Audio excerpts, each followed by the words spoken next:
थोड़ा स्कोप में आ जाओ. एसी नहीं चाहिए? एसी बंद करून टाकाल सगळे. फक्त हात सुरू ठेवा. किसी को इधर एसी चाहिए कि नहीं चाहिए? ठीक है, आप भी सामने आ सकते हो, कोई दिक्कत नहीं.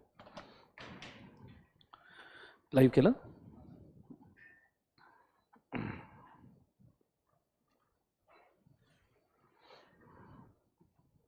एसी टेम्परेचर वाढवून घ्यायला.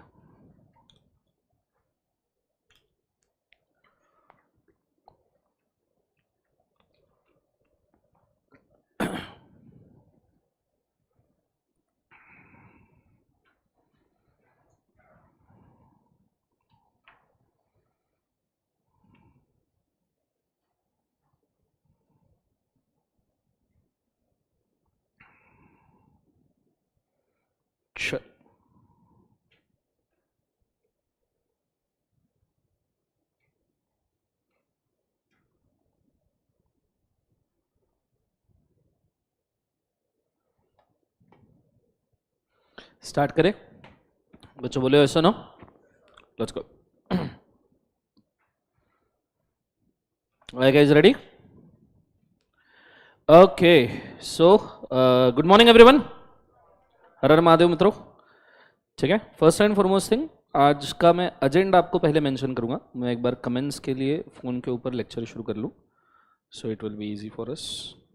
Okay, very good. जितने लोग लाइव स्ट्रीम में ज्वाइन हुए हैं उनको भी good morning and her her Mahadev. Normally her lecture शुरू करने के पहले मैं आपको एजेंडा बोलूंगा कि आज के लेक्चर में क्या क्या होना चाहिए, बट इट्स नॉट कंपलसरी कि उतना होना ही चाहिए. ठीक है, इट डिपेंड्स ऑन आपके क्वेरीज क्या है, हम किस तरीके से जाते हैं. Because as it is a EOB batch, it is exam oriented. Obviously हम वहाँ समय सेव करने की कोशिश करेंगे जहाँ पे सेव हो सकता है. जहाँ पे नहीं करना चाहिए वहाँ हम ज़बरदस्ती नहीं करेंगे. बिकॉज आपने इसके पहले लॉ क्या पढ़ा है मुझे उस बारे में नहीं पता, और जिस तरीके से आपने पढ़ा है आप ऑलरेडी एक मूर्त बन के मेरे सामने आ रहे हो. सी, कोरा पत्थर रहे या it is a normal stone तो मैं उसको तराश के ठीक कर सकता हूँ, पर आप ऑलरेडी कुछ ना कुछ पढ़ के आए हो तो मुझे बहुत सारी चीज़ें हो सकता है ठीक करनी पड़े, व्यवस्थित करनी पड़े. ऑलरेडी आपने जो पढ़ा है हो सकता है ऑलरेडी अच्छा हो. So we have to discuss all these things. ठीक है, so first of all will go for agenda कि हम क्या क्या देखने वाले हैं आज, and then will go for the key situation कैसे होगा. As you can see, first thing introduction about the batch. मैं आपको बैच के सारे डिटेल्स यहाँ पे एक्सप्लेन कर दूंगा सबसे पहले. Second thing will go for the syllabus कि हमारा सिलेबस किस तरीके से ड्राफ्टेड है और हमने कौन कौन सी चीज़ों पे ध्यान रखना चाहिए. As it is a EOB batch, I have told you कि कुछ चीज़ें आपको फास्ट ट्रैक में बेसिकली मिल जाएगी जो फास्ट पढ़ाई जा सकती है, थोड़ी सी स्पीड में पढ़ाई जा सकती है जिनका वेटेज कम है, पर कुछ चीज़ें आपको रेगुलर लेक्चर्स वाइज दी जाएगी. वो सारा डिस्कशन हम यहाँ पे करेंगे. Then will discuss the paper pattern और मार्क्स डिस्ट्रीब्यूशन किस प्रकार से होता है. Then will go for the approach towards the subject कि तुमने लॉ को किस प्रकार से देखना चाहिए. Even though it is a exam oriented batch, it is quite necessary that you should understand कि सब्जेक्ट को कैसे देखना है. Is it very clear? क्योंकि एक गाइडलाइन या पाथवे आपको मिल जाए ना सब्जेक्ट को कैसे देखना है, तो चीजें हैंडल करना काफी ईजी होता है. नेक्स्ट, टाइप ऑफ कंपनीज का आज हम डिफरेंशिएशन देखेंगे. Will start with the practical approach towards the companies act को कैसे करना है, विल टेल यू. फिर हम स्ट्रेट अवे डेफिनेशन मतलब प्रिलिमिनरी जो हमारा चैप्टर है उसके अंदर डाइव करना शुरू कर देंगे बिना किसी समय को बर्बाद किए. सो इफ पॉसिबल, अगर समय परमिट करना है तो we will see definition of OPC, we will see definition of private company, definition of public company, definition of small company, holding subsidiary associate. अब इतना सारा होगा ही, इसका कोई गारंटी नहीं है. ठीक है, 2 घंटे में जितना हो सकता है we try to push forward the things, because I know your exam is there. आपको 2-3 सब्जेक्ट और पूरा बोथ ग्रुप हो सकता है प्रिपेयर करना हो. So it is quite necessary कि जितना समय हम सेव कर सकते हैं उतना हम सेव करें. इज इट वेरी क्लियर है सोनो? चल, सबसे पहले मैं इंट्रोडक्शन टू बैच के साथ में शुरुआत करता हूँ. बहुत अच्छे तरीके से बोर्ड के ऊपर ध्यान दीजिएगा तो समझ में आएगा, अदरवाइज थोड़ा सा मुश्किल है. Let's go. So live stream में सबसे पहले मुझे कंफर्म कीजिएगा क्या मेरा ऑडियो वीडियो सब क्लियर है. Just tell me guys once so I can go with it.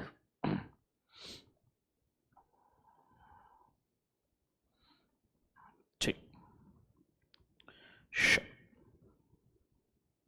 Okay. Basically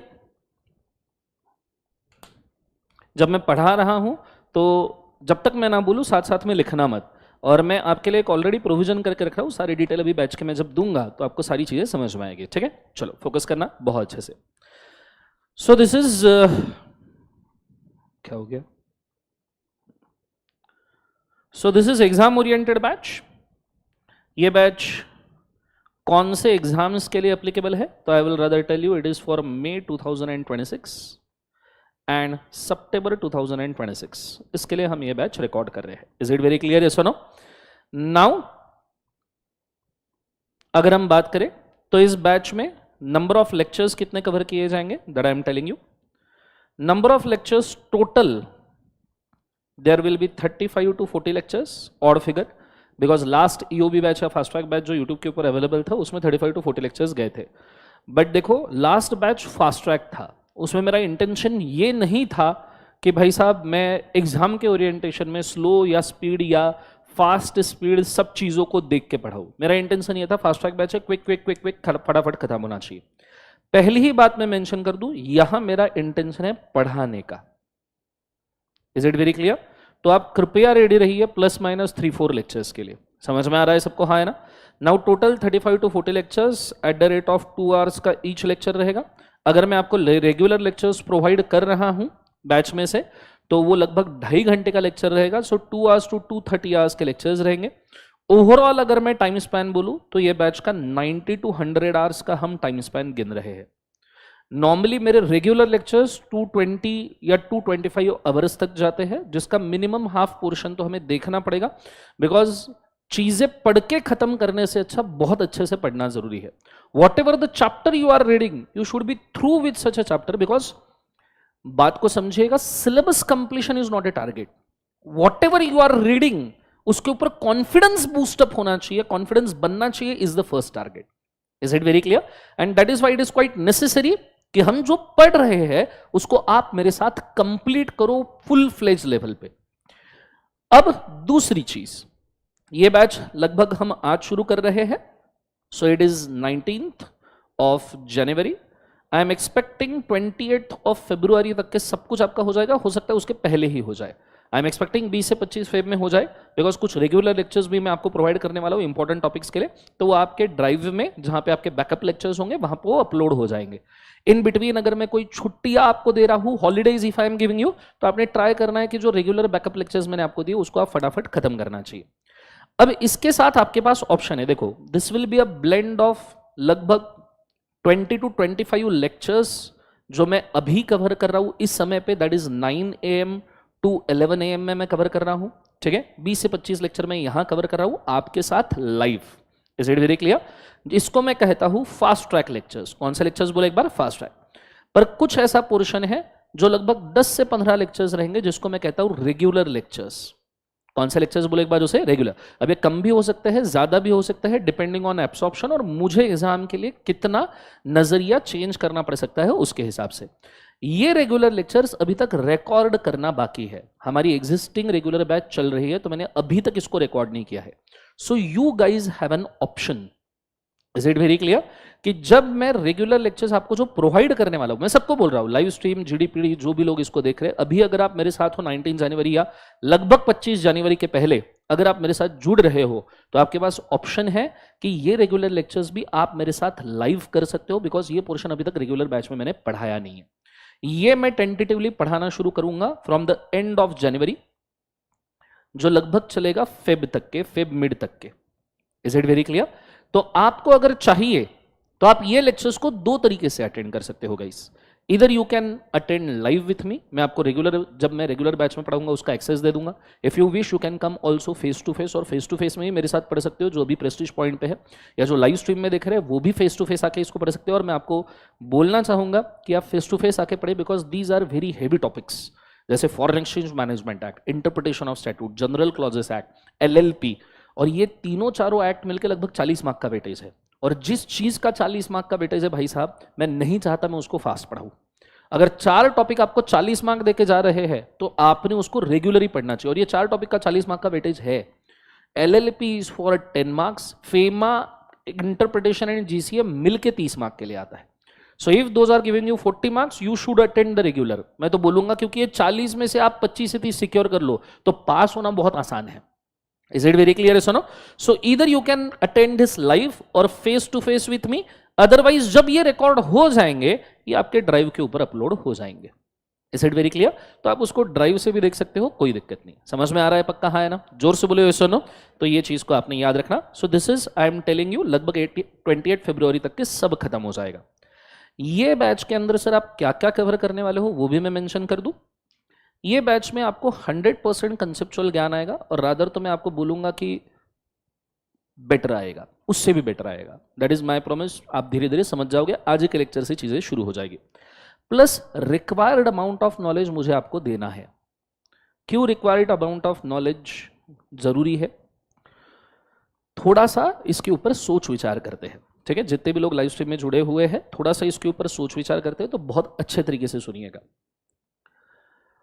कोई भी थ्योरी सब्जेक्ट के साथ में बच्चों का एक मिसकंसेप्शन होता है कि भाई थ्योरी सब्जेक्ट्स के पॉइंट्स आप याद कर लो, मगअप कर लो और आपका काम हो गया। Is it very clear? जैसे लॉ के अंदर 148 सेक्शंस है प्लस फॉरेन कंपनी, बस इसके पर ऑन एन एवरेज हर एक के 10-10 पॉइंट याद कर लो, 1480 पॉइंट मगअप कर लो, बात खत्म हो जाएगी। Is it very clear? ये अगर आपका अप्रोच है कि पॉइंट्स याद कर लो और बात खत्म हो जाएगी, this is not going to work. इसके पीछे क्यों? कुछ रीजंस है, पूछो कौन से। इधर you are dealing with the 3 subjects बोलने के लिए, जो एक्चुअली ब्रैकेट में 4 बन जाते हैं, और you are dealing with the 6 subject जो एक्चुअली ब्रैकेट में टोटल 8 बन जाते हैं। बोलो हाँ है ना? एंड टू टैकल विद 4 और 8 subjects and remembering 1480 points minimum, mugging it up, it's not a joke. ये ह्यूमन कॉम्प्रहेंशन के बाहर है। Is it very clear? ऐसा नो। दूसरी चीज कि क्यों आपने ये नहीं करना चाहिए, क्यों आपसे ये नहीं हो सकता है, मगिंग अप द थिंग्स के वजह से आप कभी भी प्रैक्टिकल केस स्टडी, प्रैक्टिकल केवल एक बार से केस स्टडी जो एग्जाम में आते हैं, वो कभी आप सॉल्व ही नहीं कर पाओगे। और अभी का अगर आपने देखा होगा तो पता नहीं क्यों पर इंस्टीट्यूट ने सितंबर 2025 से पूरा पेपर पैटर्न ही तहस नहस कर दिया है। सितंबर 2025 का पेपर वाज टफ, जनवरी का मीडियोकर से तो अच्छा ही था, टफ ही था। और पता नहीं क्यों वो ऑडिट और लॉ को टारगेट कर रहे हैं कंसिस्टेंटली। ऑडिट का तो मतलब इंस्टीट्यूट को भी अभी ऑडिट में अटेम्प्ट लग रहे हैं पेपर कंडक्ट करने में। Is it very clear? Yes और no? So basically speaking about the same, from September 2025 onwards the theory subjects are properly targeted.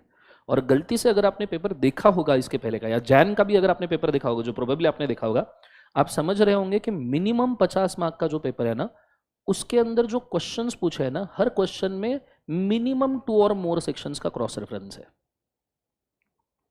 2 और मोर सेक्शंस क्रॉस रेफर कर करके, कंबाइन कर करके पूछ रहे हैं। So if you just go on reading section number 1 से लेके सेक्शन नंबर 148 और हर एक के 10-10 पॉइंट, और आप क्रॉस रेफरेंस अगर नहीं समझे, this 50 marks are gone for toss. उससे ज्यादा आपके लिखावट में कोई कॉन्फिडेंस ही नहीं आएगा। See as a 10-15 years of experience I can tell you, student जो सब्जेक्ट के बारे में कॉन्फिडेंस फील करता है, वो कॉन्फिडेंस पेपर लिखते वक्त उसके लिखावट में दिखता है। अगर आप सब्जेक्ट के बारे में कॉन्फिडेंट नहीं हो, अगर आपने प्रॉपरली डीप नॉलेज के साथ, स्क्रूटिनी और एनालिसिस के साथ अगर आपने नहीं पढ़ा है, there is quite a possibility कि आपके लिखावट में कॉन्फिडेंस आएगा ही नहीं। And you will see this in next 5 days। जब आज हम डीप रूटेड चीजों को खुलना शुरू करेंगे तो आपको समझ में आएगा कि मैं कहने की क्या कोशिश कर रहा हूं। Is it very clear? Yes और नो? सबसे आखिरी चीज, आप मगअप नहीं कर सकते बिकॉज मिनिमम 30 मार्क्स का केस स्टडी पैटर्न आता है। मतलब ये केस स्टडी छोटे मोटे 4 से 6 मार्क्स के अलग है, पर 30 मार्क का केस स्टडी पैटर्न आता है जिसके अंदर बेसिक ऑब्जेक्टिव आते हैं। एंड व्हेन जब 30 मार्क के basic objective plus descriptive questions है और उसके लिए एक लंबा चौड़ा केस स्टडी दिया है, सितंबर 25 के एग्जाम में उन्होंने 20-24 पेजेस का तो सिर्फ केस स्टडी दिया था भाई साहब। जब केस स्टडी दिया है तो you have to analyse the case study, you have to understand the same and then you have to give. It is as good as consultancy. मतलब ऐसा है कि कोई क्लाइंट आपके सामने आया है, वो खुद का कोई तो भी एक केस स्टडी आपके सामने लेके आया है और वो एक्सपेक्ट कर रहा है कि आप उसको सही सलाह दो। वो मगिंग आपके साथ तो पॉसिबल नहीं है। So due to these 3 reasons, forget that you are going to mug up anything. तो सर फिर चीजों को याद कैसे करें? याद तो करना जरूरी है ना। How to do it? इसलिए हमारे बैच का जो स्टाइल होता है पढ़ाने का या समझने का, वो ये होता है कि हम 100% कंसेप्ट और नॉलेज का एक बेस बनाते हैं। ठीक है, हम बहुत सारे नॉलेजेबल चीजें देखेंगे, आज ही से देखेंगे, जिस बेस के ऊपर, अब जैसे मैंने आपको पढ़ाया कि minimum what will be the minimum prescribe paid up share capital for the private company, OPC and public company, अगर मैं आपसे पूछूं तो किसी भी डेफिनेशन में ये चीज मेंशन नहीं की है कि भैया मिनिमम ओपीसी के लिए कितना पेड अप कैपिटल होना चाहिए, मिनिमम प्राइवेट के लिए सिर्फ इतना बोला है, the paid up capital as may be prescribe. अब ये बहुत छोटी चीज है ना, कितना लगता है ये डिफाइंड है, एक्चुअली कितना लगता है ये डिफाइंड है, और मैं वो आपको दिखाऊंगा भी कि कहाँ डिफाइंड है। पर ये चीज जब तक आप पढ़ोगे नहीं तब तक कि आपको डेफिनेशन का ये सेंटेंस याद ही नहीं रहेगा। मैं बहुत अश्योर्ड हूं कि आप में से बहुत सारे बच्चों ने डेफिनेशन लिखते हो कि सेंटेंस लिखा भी नहीं होगा कि what is private company. Private company की डेफिनेशन शुरू यहां से होती है, private company means a company having a paid up capital as may be prescribed, और फिर लिखा जाता है कि as per article of association, जो नीचे के 3 रेस्ट्रिक्शंस है। अब अगर आप ये सेंटेंस ही नहीं लिख रहे हो एंड यू एंश्योर दैट कि हाँ आपको मार्क्स मिल जाएंगे, it's not going to happen, because definition जैसे के वैसे कोट करने पड़ते हैं। सो अब ये छोटी छोटी चीजें हैं कि मिनिमम प्रिस्क्राइब कैपिटल कहां से, अब ये आप लिखोगे ही नहीं जब तक ये नॉलेज के बेस के ऊपर ये प्रोविजन स्टैंड नहीं की है। इसलिए बहुत सिंपल टेक्निक है, बहुत सिंपल, आप नॉलेज और कंसेप्ट का बेस बनाएं बहुत अच्छा, और उसके ऊपर प्रोविजंस के पॉइंट्स को स्टैंड करें, एंड दे विल स्टैंड। और उतना ही आप सोचोगे सर पर लॉन्ग टर्म में याद नहीं रहेगा, उतना ही लॉस होगा जितना मगिंग अप में होता है, but at least you are understanding this things logically. आपको अगर इंप्लीमेंट करने को कहा जाए, केस स्टडी सॉल्व करने को कहा जाए, तो ऑब्वियसली होगा। एंड प्लीज डू अंडरस्टैंड, आपका 90 मार्क्स का जो पेपर होता है ना गाइस, 90% वो केस स्टडी बेस्ड सिनेरियो होता है, हार्डली 10 मार्क के क्वेश्चन डायरेक्ट क्वेश्चंस होते हैं। जब 90 मार्क्स का paper case study based scenario है तो आपको चीजें क्लिक होने के ऊपर ज्यादा मार्क्स मिलते हैं रादर देन आपने कितना रटा है, क्योंकि आपको पूछा कि भाई साहब प्राइवेट कंपनी में एम्प्लॉइज को मेंबर मानना चाहिए क्या, जिन्होंने शेयर होल्ड किए, ये क्लिक होने वाली बात है। आपको जैसा का वैसा प्रोविजन एग्जैक्टली कोट करने के लिए नहीं आ रहा है। हाँ ऑब्वियसली अगर आप डेफिनेशन पूछी है, कोट करना है, वो करनी ही चाहिए, but this is how the actual paper goes. So हमारे ओवरऑल बैच का जो स्ट्रक्चर है वो इस हिसाब से रहेगा। ये मैंने आपको बेसिक चीजें मेंशन कर दी। Is it very clear? Yes और नो? अब एक और सवाल पैदा होता है बैच के स्ट्रक्चर में, सर आपने कहा कि आपका रेगुलर बैच जो है सर वो आप पढ़ाते हो 220 से 225, 210 से 225 घंटे, बराबर है? बोलो यस और नो? और आप बोल रहे हो कि हमारा एग्जाम ओरिएंटेड बैच जो है वो आप 100 घंटे के अंदर 90 to 100 आवर्स में कंप्लीट करोगे। कैसे कंप्लीट करोगे? क्या आप कंटेंट पे कॉम्प्रोमाइज करोगे? क्या आप चीजों को खत्म करोगे, फटाफट करवाओगे? पहली बात, as per coverage I am assuring you we are covering 100% in regular batch. Regular batch में 150% हो जाता है, बोलो फाइनल की भी कुछ चीजें पढ़ा देता हूं, पर ईओबी में आपका 100% कवरेज कंफर्म रहेगा, कोई भी चीज मिस आउट नहीं करने वाले हैं हम। दूसरी वाली चीज, रेगुलर बैच के अंदर क्वेश्चन एंड आंसर का डिस्कशन हम वोली लेते हैं, पर अब अगर हम कंसेप्ट्स के साथ में क्वेश्चन एंड आंसर पूरे के पूरे डिस्कस करने जाए तो यहां पॉसिबल नहीं है, तो यहां हम इंपॉर्टेंट एंड टफ क्वेश्चंस को लेते हैं। Is it very clear? Regular batch में क्वेश्चन एंड आंसर का राइटिंग होता है एवरी सिंगल डे 10 मिनट्स के लिए, लेकिन फास्ट ट्रैक बैच में, ईओबी बैच में आपको खुद को यह करना पड़ेगा। थोड़ा सा घर जाके मैं आपको जो होमवर्क दूंगा ये आपको सेल्फ प्रिपेयर करना पड़ेगा, पर मैं डेली बेसिस पे आपको होमवर्क दूंगा कि ये क्वेश्चन सॉल्व करो। जैसे मैंने रेगुलर बैच में जो होमवर्क्स दिए वही आपको दूंगा, टफ क्वेश्चंस में आपको होमवर्क दूंगा सो दैट आपका राइटिंग प्रैक्टिस हो जाए। एडिशनली रेगुलर बैच में नोट्स लिखने के लिए आपको समय मिलता है कि मैं क्लास में जो चार्ट दे रहा हूं वो फटाफट लिख लो, ऐसा करके हम बैच में समय। सो क्लास वर्क के लिए आपको समय मिलता है, ये सारा का सारा मैं आपको स्क्रीनशॉट्स दे दूंगा। Is it very clear? सुनो, सारा का सारा स्क्रीनशॉट आपको एक गूगल ड्राइव का लिंक मिलेगा, उस गूगल ड्राइव के लिंक में अभी आज जो मैंने एजेंडा पढ़ा वो एजेंडा रहेगा, मैं क्लास में जितने चार्ट्स बना रहा हूं वो सारे स्क्रीनशॉट्स के फॉर्म में रहेंगे। तो हम क्लास में बहुत कम, very less, only important things जो मुझे सही लगती है या कुछ मैंने अगर नया बनाया हुआ है तो इंपॉर्टेंट थिंग्स या बहुत कम चीजें हम सिर्फ क्लास में लिखेंगे, बिकॉज अगर मुझे 100% सिलेबस कवर करना है तो मुझे कहीं ना कहीं समय भी सेव करना है। तो ये चीजें आप घर जाके लिख सकते हो, that is quite easy. Is it very clear? ये अगर छोड़ा जाए तो बाकी कोई भी रेगुलर बैच और ईओबी में डिफरेंस नहीं रहेगा। हाँ ऑब्वियसली स्पीड थोड़ा ज्यादा रहेगा, रेगुलर बैच में हम चीजों को दिमाग में बिल्टअप करने की कोशिश करते हैं, आपके साथ में मैं थोड़ा सा फास्ट जाने की कोशिश करूंगा as it is exam oriented batch. Fast मतलब एटलीस्ट मीडियम स्पीड रहेगा, रेगुलर बैच स्लो स्पीड पे जाता है। ठीक है, number of lectures regular batch में हमारे 85 to 90 लेक्चर्स जाते हैं, यहाँ पे हम एक्सपेक्ट करते हैं 35 to 40 लेक्चर्स में हो जाना चाहिए। Let's see, it's up to depend, because मेरा मेन इंटेंशन बैच खत्म करना नहीं है, मेरा मेन इंटेंशन है पढ़ाना। सबको समझ में आ रहा है पक्का? हाँ है ना? जोर से बोलो एक बार सुनो। So everybody understood? कृपया लाइव स्ट्रीम में भी मुझे कंफर्म बोल दीजिएगा, सबको ये समझ में आ रहा है क्या मैंने अभी तक क्या बोला, कि आपको ओवरऑल बैच का सिनारियो क्लियर हो रहा है क्या? So please mention me once. कोई क्वेरी है तो मैं एंटरटेन कर दूं। ये यूट्यूब पे रहेगा क्या? यस बेटा, पहले 2-4 लेक्चर डेमो रहेंगे यूट्यूब के ऊपर, बाकी पूरा का पूरा बैच आप एकत्वम एकेडमी से ले सकते हो, ठीक है? ओके, और अब बाद में ऐप के ऊपर हम शिफ्ट हो जाएंगे, ऐप का एक्सेस आपको मिल जाएगा, ठीक है? और कोई दिक्कत है तो पूछ लो, आई विल एंटरटेन। चल, ये हो गया हमारा फर्स्ट पार्ट। सेकंड पार्ट है एजेंडा का सिलेबस, कि हमारा सिलेबस किस प्रकार से दिखता है। आई होप सो कि सबको सिलेबस पता होगा। अगर आप फास्ट ट्रैक में आए हो तो आई होप सो कि मिनिमम सिलेबस पता होगा। Is it? यस और no? So I already have made a chart, so सिर्फ बोर्ड के ऊपर ध्यान देना कि सिलेबस में क्या क्या आता है। रेडी? Let's go. आपके सिलेबस का नाम है, that is the corporate, focus कीजिएगा अच्छे तरीके से। आपके सिलेबस का नाम है that is the corporate and other laws. Whenever we see the word corporate, corporate की डेफिनेशन कंपनीज एक्ट में ही 2 सबसेक्शन 11 में मेंशन की है। शुरू कंटेंट शुरू 2 सबसेक्शन 11 में मेंशन की है। और कॉर्पोरेट वर्ड में, बॉडी कॉर्पोरेट वर्ड में 4 चीजें इंक्लूड की जाती है, ठीक है? मेरे साथ साथ सब जन एक्शन करेंगे, लाइव स्ट्रीम में हो, जीडीपी में हो, किधर भी हो, पर एक्शन करना जरूरी है। इस बैच में पूरा इंटरेक्टिव, सारे सेंसेस जोक देने हैं, ठीक है? सबसे पहला गिनो कंपनी, गिनो सब every show me. Company, LLP, institutions, corporations. Is it very clear? ये 4 लोगों को हम क्या कहते हैं? कॉर्पोरेट। एक बार वापस बताइए मुझे सब लोग, और हो सके तो बताइए, एक्शन भी कीजिए। क्या क्या है? Company, LLP, institution, corporation. अब जब हम कहते हैं कि हमें कॉर्पोरेट लॉज एप्लीकेबल है, तो पहला आ गया कंपनीज, दूसरा आया एलएलपीज, तीसरा आया कॉर्पोरेशन, चौथा आया इंस्टीट्यूशन। इनका एग्जाम्पल, कंपनी तो आपको ऑलरेडी पता है, एलएलपीज एक्ट तो आपको ऑलरेडी पता है, आपने फाउंडेशन में भी इसका थोड़ा बहुत ज्ञान लिया है, नहीं भी लिया है, डायरेक्ट एंट्री से हो तो भी हो जाएगा, डोंट वरी। कॉर्पोरेशंस में आते हैं जैसे एलआईसी, जो 1956 में बना था, life insurance corporation of India, general insurance corporation of India. And institutions में आता है institute of chartered accountants of India. जैसे इंस्टीट्यूशन, अलग अलग institutes, ICSI institute, ICMI institute, ICI institute, कोई भी टाइप का इंस्टीट्यूशन अगर क्रिएट किया गया है, दैट इज अ इंस्टीट्यूशन। पर इसमें से हमको क्या कॉर्पोरेट लॉ में चारों के लॉज एप्लीकेबल है? नहीं।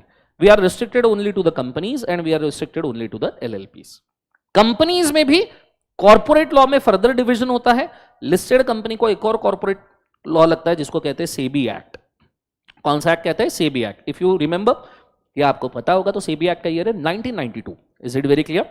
और अनलिस्टेड कंपनीज के लिए एप्लीकेबल होता है कौन सा एक्ट? बोले एक बार, कंपनीज एक्ट। समझ में आए? अब हमें कंपनीज एक्ट ही सिर्फ 60 मार्क्स के लिए है। और 60 मार्क्स के लिए कितना पोर्शन है? तो कंपनीज एक्ट में टोटल नंबर ऑफ सेक्शंस है 470। जोर से बोलो कितने हैं? 470। उसमें से हमको लगभग 160 एप्लीकेबल है। सर 160 कैसे? 148 स्ट्रेट सेक्शन 1 से लेके 148 प्लस फॉरेन कंपनी के लगभग 12 से 13 sections. Is it very clear? सुनो, फर्स्ट सेक्शन से लेके 148, और फॉरेन कंपनी थोड़ा सा रेंज के बाहर है, वो 379 से 393 में आता है, तो उसके 12 से 13 सेक्शन, टोटल 160 सेक्शन से 60 मार्क्स के लिए। एलएलपी एक्ट की अगर हम बात करें तो 10 से 12 मार्क्स का सिर्फ एलएलपी एक्ट आता है। इंस्टीट्यूट ने ये मॉड्यूल में डिवीजन दिया है बाकायदा मार्क्स का। देन कॉर्पोरेशन का कोई भी लॉ नहीं है, इंस्टीट्यूशन का कोई भी लॉ नहीं है। एंड अदर लॉज के अंदर हमारे पास एक इकोनॉमिक लॉ है जो बहुत इंपॉर्टेंट है, जिसको हम प्यार से बोलते हैं FEMA, the foreign exchange management act. 10 से 12 मार्क्स के लिए ये आएगा। और फिर इंटरप्रिटेशन के 2 लॉज हमारे पास दिए गए हैं, interpretation of statute, general clauses act, 10 से 12 मार्क, 10 से 12 mark. Is it very clear? सुनो, तो ये ओवरऑल अगर आप देखो तो 30 मार्क्स के लिए अदर लॉ आ रहा है, 10 मार्क्स के लिए एलएलपी एक्ट आ रहा है, 10 से 12 मार्क्स के लिए, एंड 60 मार्क्स के लिए आ रहा है आपका कंपनीज एक्ट। टोटल हो गया 100 marks. Is it very clear? इसी के साथ थोड़ा सा पेपर पैटर्न में मेंशन कर दूं, लगभग आपका पेपर 116 से लेकर 120 मार्क का आता है, डिपेंडिंग ऑन कितना ऑप्शनल्स प्रिपरेशन होता है। 116 से 120 मार्क में से 30 मार्क्स का आपको आता है गाइस केस स्टडी। क्या आता है बोले एक बार उसे? Case study. इस केस स्टडी में ऑब्जेक्टिव क्वेश्चंस भी होते हैं, इस केस स्टडी में कुछ डिस्क्रिप्टिव भी हो सकते हैं, लेकिन डिस्क्रिप्टिव बहुत कम होते हैं, बहुत रेयर, उसके भी मल्टीपल चॉइस क्रिएट कर देते हैं वो। इज इट वेरी क्लियर है? सुनो, और 70 मार्क्स का आपका जो पेपर होता है वो आता है पूरा का पूरा descriptive. Is it very clear है? सुनो, अभी तक के तो ऐसा नहीं हुआ है कि केस स्टडी में उन्होंने डिस्क्रिप्टिव पूछा है, 30 मार्क्स प्लेनली ऑब्जेक्टिव पूछते हैं, पर इंस्टीट्यूट का भरोसा नहीं है। हमने कभी भी किसी के ऊपर भी भरोसा कर लो, इंस्टीट्यूट समझ में आ रहा है सबको? हाँ है ना? तो ये चीज को आपने याद रखना। हाँ, अब जैसे ही मैं ये बोलता हूं ना कि 70 मार्क्स का डिस्क्रिप्टिव आता है, एकदम बिगिनर के हिसाब से। अगर आप बिगिनर हो तो आपको लगता है कि 70 मार्क्स का कंपनीज एक्ट ही डिस्क्रिप्ट, ना ना ना ना, टोटल जो अदर लॉज और कंपनीज एक्ट है, टोटल जो पोर्शन है उसका 70 मार्क्स डिस्क्रिप्टिव। तो 70 मार्क्स में आपको कंपनी लॉ भी आ सकता है, या 70 मार्क्स में आपको अदर लॉ भी आ सकता है, और ये 30 मार्क्स में भी आपको कंपनी लॉ आ सकता है, और ये 30 मार्क्स में आपको अदर लॉ भी आ सकता है। Is it very clear guys? क्या सबको समझ में आ रहा है? पक्का? लाइव स्ट्रीम में भी कृपया बोलेगा, have you understood the syllabus and have you understood the paper pattern? बोलो यस और नो। एक हाथ पेपर पैटर्न हम खोल के देखेंगे, but it is a day 1 only. Day 1 पे मैंने आपको कुछ पढ़ाया नहीं, पेपर खोल के दिखाऊंगा, ना ही कुछ समझ में आएगा। तो एटलीस्ट कैसा, आधा एक सिलेबस आपका हो जाए, तो उसके साथ में मैं आपको ओपन करके दिखा सकता हूँ। Is it very clear? तो सब जन बोलिएगा कि आपको समझ में आया या नहीं आया। ठीक है, लेट्स गो। अब एजेंडा वाइज अगर हम गए तो हमने 3 चीजें हमारी कवर कर ली है। That is introduction to the batch, क्या होना चाहिए, दूसरा सिलेबस, और तीसरा हमने अब डिस्कस कर लिया, क्या बोले एक बार, पेपर पैटर्न। नेक्स्ट चीज जो अभी मैंने आपको बोलनी है वो है approach to the subject. Is it very clear? So let's go for the approach. अच्छा, ये क्लियर है सबको? Everybody please mention once. ठीक है, चलो now approach to the subject. यहां से चीजें थोड़ी सी स्लो लेते हैं। ठीक है, फोकस कीजिएगा अच्छे से।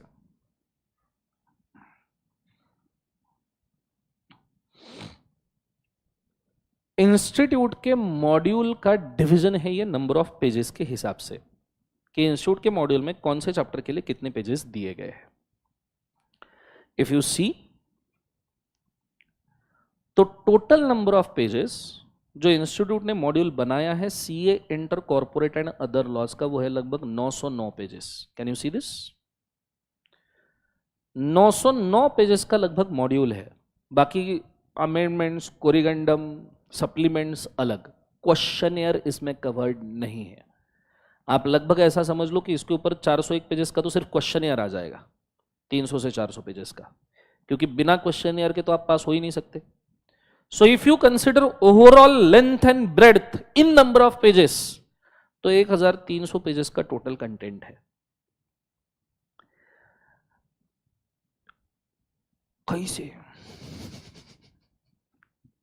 कैसे कवर करें भाई साहब कि 1300 पेजेस, और वो आप एक्सपेक्ट करते हो कि एक दिन के छुट्टी के अंदर, एक पेपर के अंदर 24 घंटे में रिवाइज हो जाए। It's quite not possible. But मैं आपको बहुत अच्छे से पहले ही मेंशन कर दूं, चाहे कुछ भी हो जाए, ये 900 पेजेस ही हमारा एक्चुअल मेन मॉड्यूल है। हम जो भी पढ़ेंगे ये 900 पेजेस से ही पढ़ते हैं। Now as it is a UB batch, सारा का सारा तो पेजेस हम यहां पढ़ नहीं पाएंगे, क्योंकि कुछ कुछ ऐसे दरिंदे सेक्शंस है, जैसे सेक्शन 71 डिबेंचर, इंस्टीट्यूट के मॉड्यूल में 11 pages. CSR section 135 CSR, institute के मॉड्यूल में 16 पेजेस। एंड ऐसे में n number of sections quote कर सकता हूं, जो पढ़ते रहे तो बैच का आधा समय पढ़ने में ही जाएगा। So what I have done, मैंने आपके बिहाफ पे पढ़ के रखा है। ठीक है, बट स्टिल हम मॉड्यूल को इग्नोर नहीं करेंगे।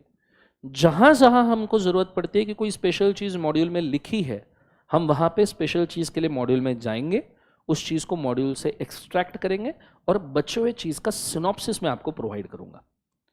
अब ये 1300 पेजेस, चलो 909 पे ही डिस्कस करते, बिकॉज क्वेश्चनर तो अलग ही है। ये 900 पेजेस आप पढ़ नहीं सकते, या मैं अगर आपको बोलूं चलो इसको रिवाइज करो बाकी सब सब्जेक्ट के साथ, तो रिवाइज भी नहीं हो सकते। So have to go very specific. That's why we have created a system जिसके थ्रू ये सब चीज हो जाए, जिसके थ्रू ये सब चीज हो पाए। कौन से सिस्टम है, तो बहुत अच्छे से ध्यान देना, बहुत अच्छे से फोकस कीजिएगा। मैं ओवरऑल बैच के प्रिपरेशन के ऊपर ही बोल रहा हूं, तो कृपया अच्छे से सुने कि सी, ये पहला हाफ आवर या 1 आवर में जो डिस्कशन कर रहा हूं वो इसलिए नहीं कर रहा हूं क्योंकि टाइम पास है या इंट्रोडक्शन है, ये इसलिए कर रहा हूं बिकॉज अगले 30-35 लेक्चर हमारे अच्छे से जाए। इसलिए मेरा आप माइंडसेट अगर आप मेरा एक बार समझ गए ना, तो बैच बहुत स्मूथली जाएगी। Is it very clear? सबसे पहले जब भी थोड़ा समय लेंगे, पर अच्छे से समझना, जब भी आप कोई प्रैक्टिकल सब्जेक्ट सॉल्व करते हो ना या पढ़ते हो, लेट्स से प्रैक्टिकल सब्जेक्ट का बैच लगभग होता है 100 आवर्स का, जैसे अकाउंट्स का बैच, कॉस्टिंग का बैच, एफएम का बैच, ये 100 आवर्स का है। तो प्रैक्टिकल सब्जेक्ट का टीचर एग्जैक्टली करता क्या है, वो सबसे पहले आपको 20% समय मतलब 20 घंटा लगभग 20 आवर्स लगभग he only teaches you the concept, he only teaches you the concept कि भैया 100 घंटे में से 20 घंटा कंसेप्ट पढ़ा है ओवरऑल बैच में, एक साथ नहीं, ओवरऑल बैच में अलग अलग जगह पे मिलके। देन 10% समय मतलब 10 घंटा उसका जाता है नॉर्मली वो कंसेप्ट से फॉर्मूला बनाने के लिए या फॉर्मेट बनाने के लिए। अब अगर अकाउंट्स होगा तो कंसोलिडेशन के फॉर्मेट्स होंगे, अमलगमेशन के फॉर्मेट्स होंगे, बैलेंस शीट पीएनएल का फॉर्मेट होगा, कॉस्टिंग में मार्जिनल कॉस्टिंग के फॉर्मेट्स आते हैं, टेबल फॉर्मेट्स, बोलो हाँ ना, स्टैंडर्ड कॉस्टिंग में फॉर्मूलाज आते हैं, एवरीबॉडी यस और नो। तो एक तो 10% समय फॉर्मूलाज या फॉर्मेट बनाने में जाएगा, पर आपके बैच का 60 to 70% of portion goes on problem solving, isn't it? आप प्रैक्टिकल बैच में करते क्या हो? आप अगर 200 घंटे का रेगुलर बैच है तो आपका लगभग 150 घंटा सिर्फ लिखने में और प्रॉब्लम सॉल्व करने में जाता है, रादर देन लिखना प्रॉब्लम सॉल्विंग में जाता है, बोलो हाँ है ना। और उसी 150 घंटे के अंदर आप लगभग 300-400 क्वेश्चंस के आसपास पहुंच जाते हो होमवर्क के साथ, बराबर है, सुनो।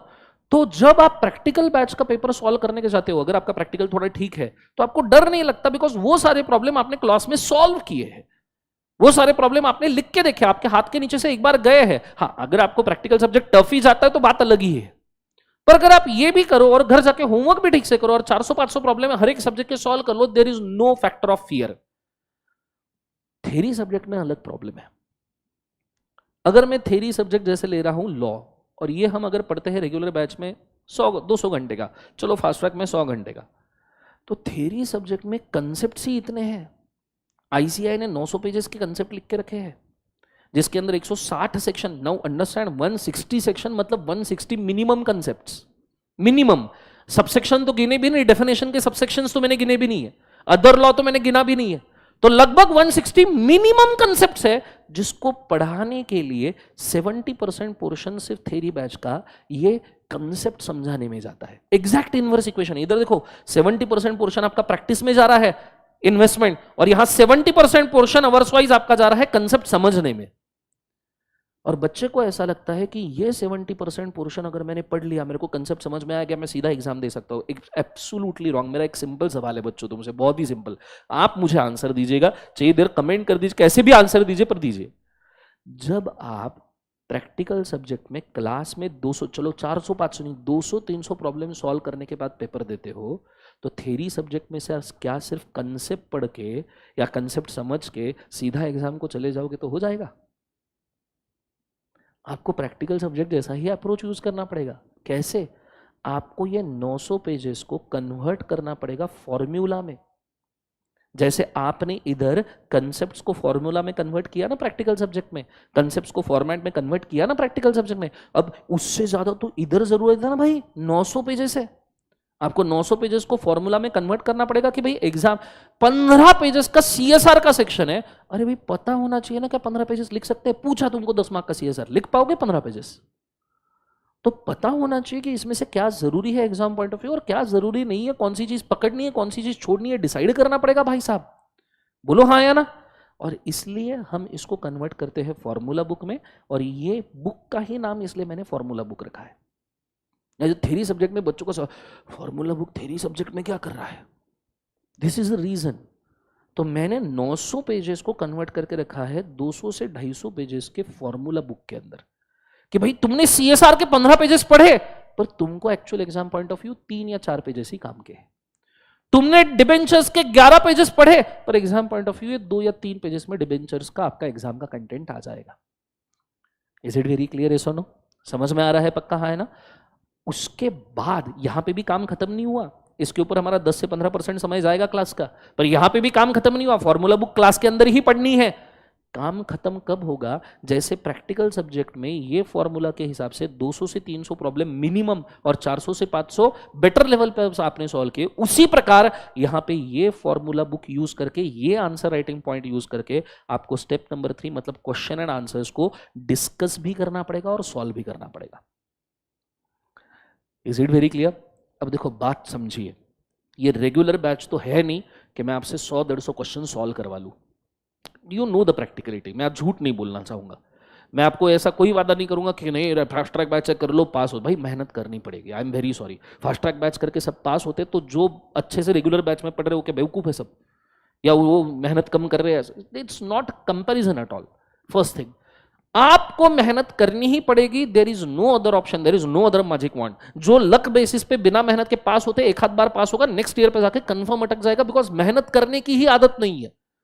एंड फाइनल लेवल पे तो मेहनत भी लगती है और साथ में लक भी लगता है। जब आपकी मेहनत फाइनल पे खत्म हो जाएगी तब लक शुरू होता है। Are you guys understanding? Yes और नो?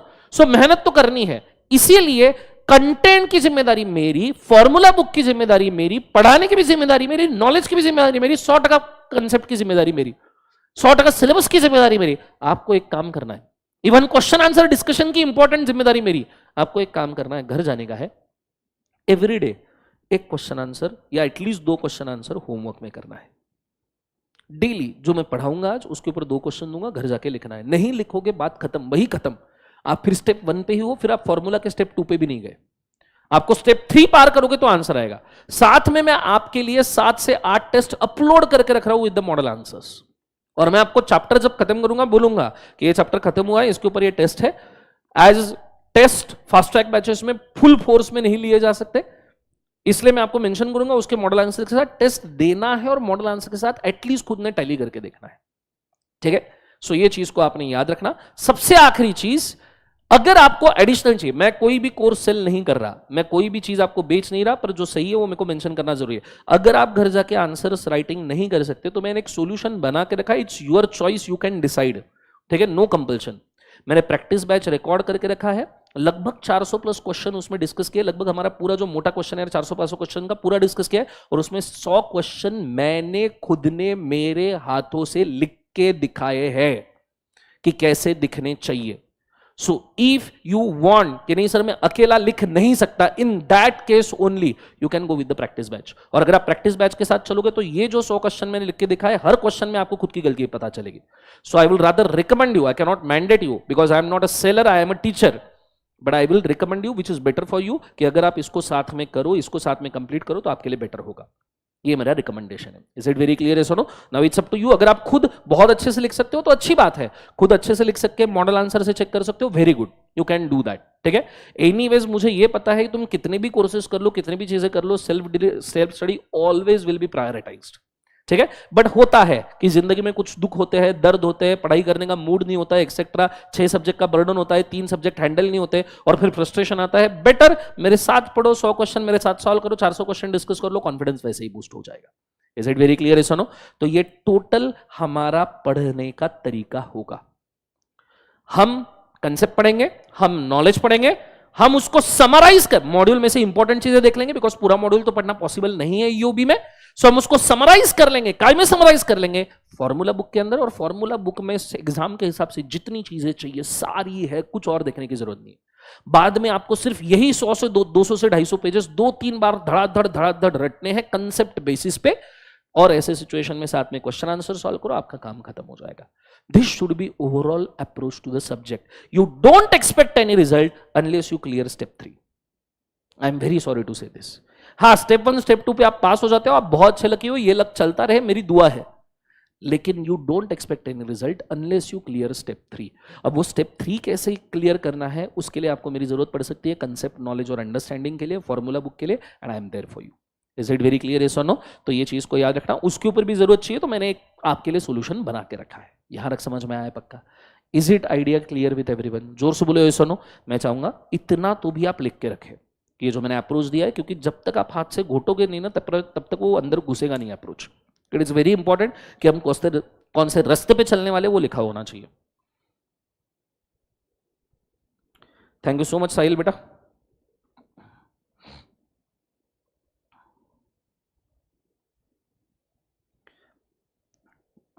प्रैक्टिस बैच एकत्वम के वेबसाइट के ऊपर अवेलेबल है, यू कैन हैव इट। आपको पूरे लेक्चर्स और सीरियल कीज आ जाएगा और आप देखना शुरू कर सकते हो। पर मेरे बैच, अगर आप ईओबी बैच देख रहे हो तो ईओबी बैच के साथ साथ उसके लेक्चर्स देखना शुरू करना। ठीक है? मतलब जो चैप्टर मैं यहाँ खत्म कर रहा हूँ वो वहां पे आपने सॉल्व करना शुरू कर देना चाहिए। क्या सबको अप्रोच समझ में आ रहा है सब्जेक्ट का? Please tell me once everybody. क्या आपको सब्जेक्ट का अप्रोच क्लियर है? ये जरूर मुझे बोलिए।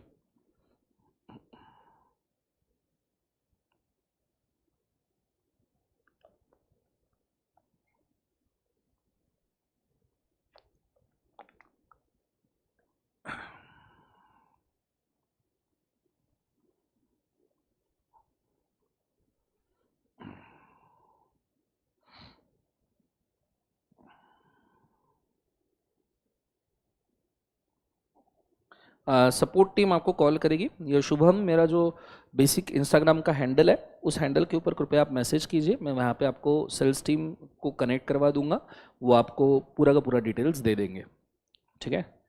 गुंजाल, ठीक है। So just message on my Instagram handle, there I will give you details sales team के and they will call you also. आपके नंबर के साथ में कृपया वहाँ पे मैसेज कीजिएगा।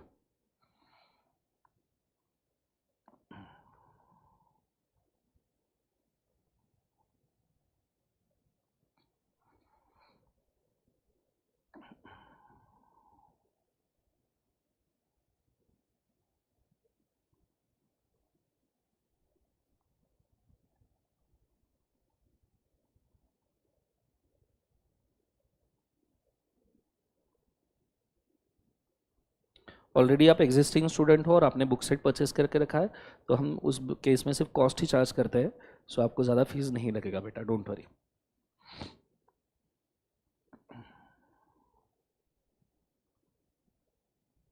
सीरियल की आपको आ जाएगा, आज से हम सीरियल की डिस्पैच करना शुरू कर रहे हैं हर एक पर्सन को। सो आपको मेल के ऊपर सीरियल की आ जाएगा, उसके साथ में आपको टेलीग्राम ग्रुप जो रहेगा फास्ट ट्रैक बैच का, उसका आपको लिंक भी आ जाएगा, और मेरा जो गूगल ड्राइव के ऊपर मैं सारी चीज़ें अपलोड कर रहा हूँ उसका भी लिंक आपको आएगा, और साथ में टेलीग्राम ग्रुप के ऊपर भी गूगल ड्राइव का लिंक रहेगा।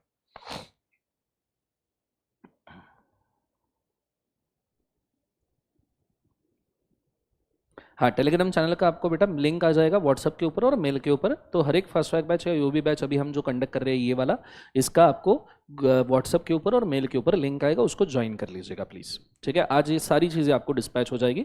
We were waiting for just lecture 1। चलो यहाँ तक आइडिया क्लियर है गाइस, जोर से बोलो सुनो। ओके, एक और चीज़ चलो अप्रोच समझ में आया सब्जेक्ट को, सो प्लीज टेल मी, पहले हम कौन सी चीज के ऊपर वर्क करेंगे, फटाफट बोलिए। कंसेप्ट, नॉलेज, ठीक है। इंस्टीट्यूट के 900 पेजेस को हम समझने की कोशिश करेंगे और फिर हम उसको काय में कन्वर्ट करेंगे, 200 से 250 पेजेस। अब देखो 900 पेजेस 24 घंटे में रिवाइज नहीं हो सकते, पर 200 से 250 तो हो सकते हैं ना। So will convert it to 200 से 250 पेजेस, पर वो 200 से 250 पेजेस के ऊपर इंपॉर्टेंट क्वेश्चन मैं क्लास में डिस्कस करूंगा, आपको होमवर्क दूंगा, आपने घर जाके प्रैक्टिस करना है और हो सके तो पूरा क्वेश्चन सॉल्व करना है। Is it very clear? Yes और नो? ट्राई। अगर मैं आपको यही बोल दूं डे 1, इज इट, खुद ही बोल दूं, आपने अगर मेरा क्वेश्चन पूरा एक बार सॉल्व करके देख लिया, मेरे से लिख के लेके जाओ, 40 से 50 मार्क के क्वेश्चन देखे हुए आएंगे। Is it very clear? सिर्फ एक बार पूरा क्वेश्चन सॉल्व करना है, उतनी मेहनत करनी ही है, बात खत्म। कंसेप्ट समझ में आया पक्का? हाँ है ना? ओके, अब हम जाते हैं जरा बैच के थोड़े से सोफिस्टिकेशन के नेचर के ऊपर, बिकॉज जो भी चीजें मैं आपको प्रेजेंट करूं मैं चाहता हूं डिसिप्लिन और सोफिस्टिकेटेड मैनर में प्रेजेंट हो। So I will just show you now. This is a Google drive जहां पे आपको एक्सेस मिलेगा। अब ये आपका ईओबी बैच का एक्सेस है, जिसके अंदर स्क्रीनशॉट और लेक्चर वाइज शेड्यूल, ये 2 ही फोल्डर है। बट ये थोड़ी देर में कैसा दिखेगा वो मैं आपको मेंशन करूं। सो this is exactly regular batch का हमारा गूगल ड्राइव, ठीक है। और इस गूगल ड्राइव के अंदर मैंने बहुत सारे फोल्डर्स बना के रखे हैं, एज यू कैन सी। सबसे पहले audio revisions, if you can सी, सबसे पहला वाला पोर्शन जो आपको दिख रहा है ना, ये मैं थोड़ा इसको और, now can you see? Okay, सबसे पहले ऑडियो रिविजन्स। अब ऑडियो रिविजन्स ऑलरेडी हमने रिकॉर्ड करके रखे हैं, और बहुत सारे, मतलब कल तक के लगभग 54 ऑडियो रिविजन्स हमारे हो गए होंगे जो रेगुलर बैच में है। मैं रेगुलर बैच में एक रिकॉर्ड किए हुए ऑडियो रिविजन जैसे के वैसे आपको दे रहा हूं। पूरे 100 मार्क्स के सिलेबस के ऑडियो रिवीजन आपके पास रहेंगे, ये डे 1 से ही आज आपको अवेलेबल हो जाएंगे, ठीक है। सिर्फ आपको थोड़ा ये करना पड़ेगा, एक्चुअली रेगुलर बैच के पोर्शन जैसा ही ये पोर्शन मैं पढ़ाता हूं, आपको सिर्फ थोड़ा सर्च करना पड़ेगा, बिकॉज ऑडियो नंबर रिवीजन के सामने सेक्शन नंबर भी दिया है। सो कौन सा सेक्शन नंबर कहां पे है और कौन सा ऑडियो रिवीजन, ये थोड़ा सर्च करना पड़ेगा। Otherwise you put this in the playlist, कोई भी ऑडियो प्लेयर बना लो, कंसिस्टेंटली सुनते रहो। And let me tell you, ये पूरे एग्जाम ओरिएंटेशन के हिसाब से ऑडियो रिवीजन है, उसमें हर एक चीज वो मैंने बोल के रखी है जो आपको एग्जाम पॉइंट ऑफ व्यू काम की आ सकती है। Once you start listening to them, तुम्हें मजा ही आ जाएगा। Is it very clear?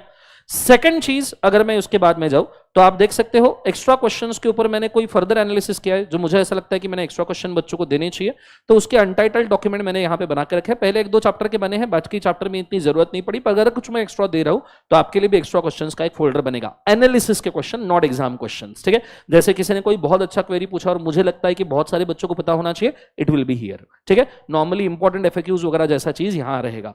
तीसरी चीज, आपके लेक्चर वाइज शेड्यूल यहां पे बना हुआ है, जैसे मैंने आज आपको एजेंडा दिखाया वैसे आपका लेक्चर वाइज शेड्यूल रहेगा। चौथी चीज, अच्छा, इस लेक्चर वाइज शेड्यूल में अगर कोई प्रैक्टिस बैच भी ज्वाइन कर रहा है तो उसका भी लेक्चर वाइज शेड्यूल आपको यहां पे मिल जाएगा, ठीक है।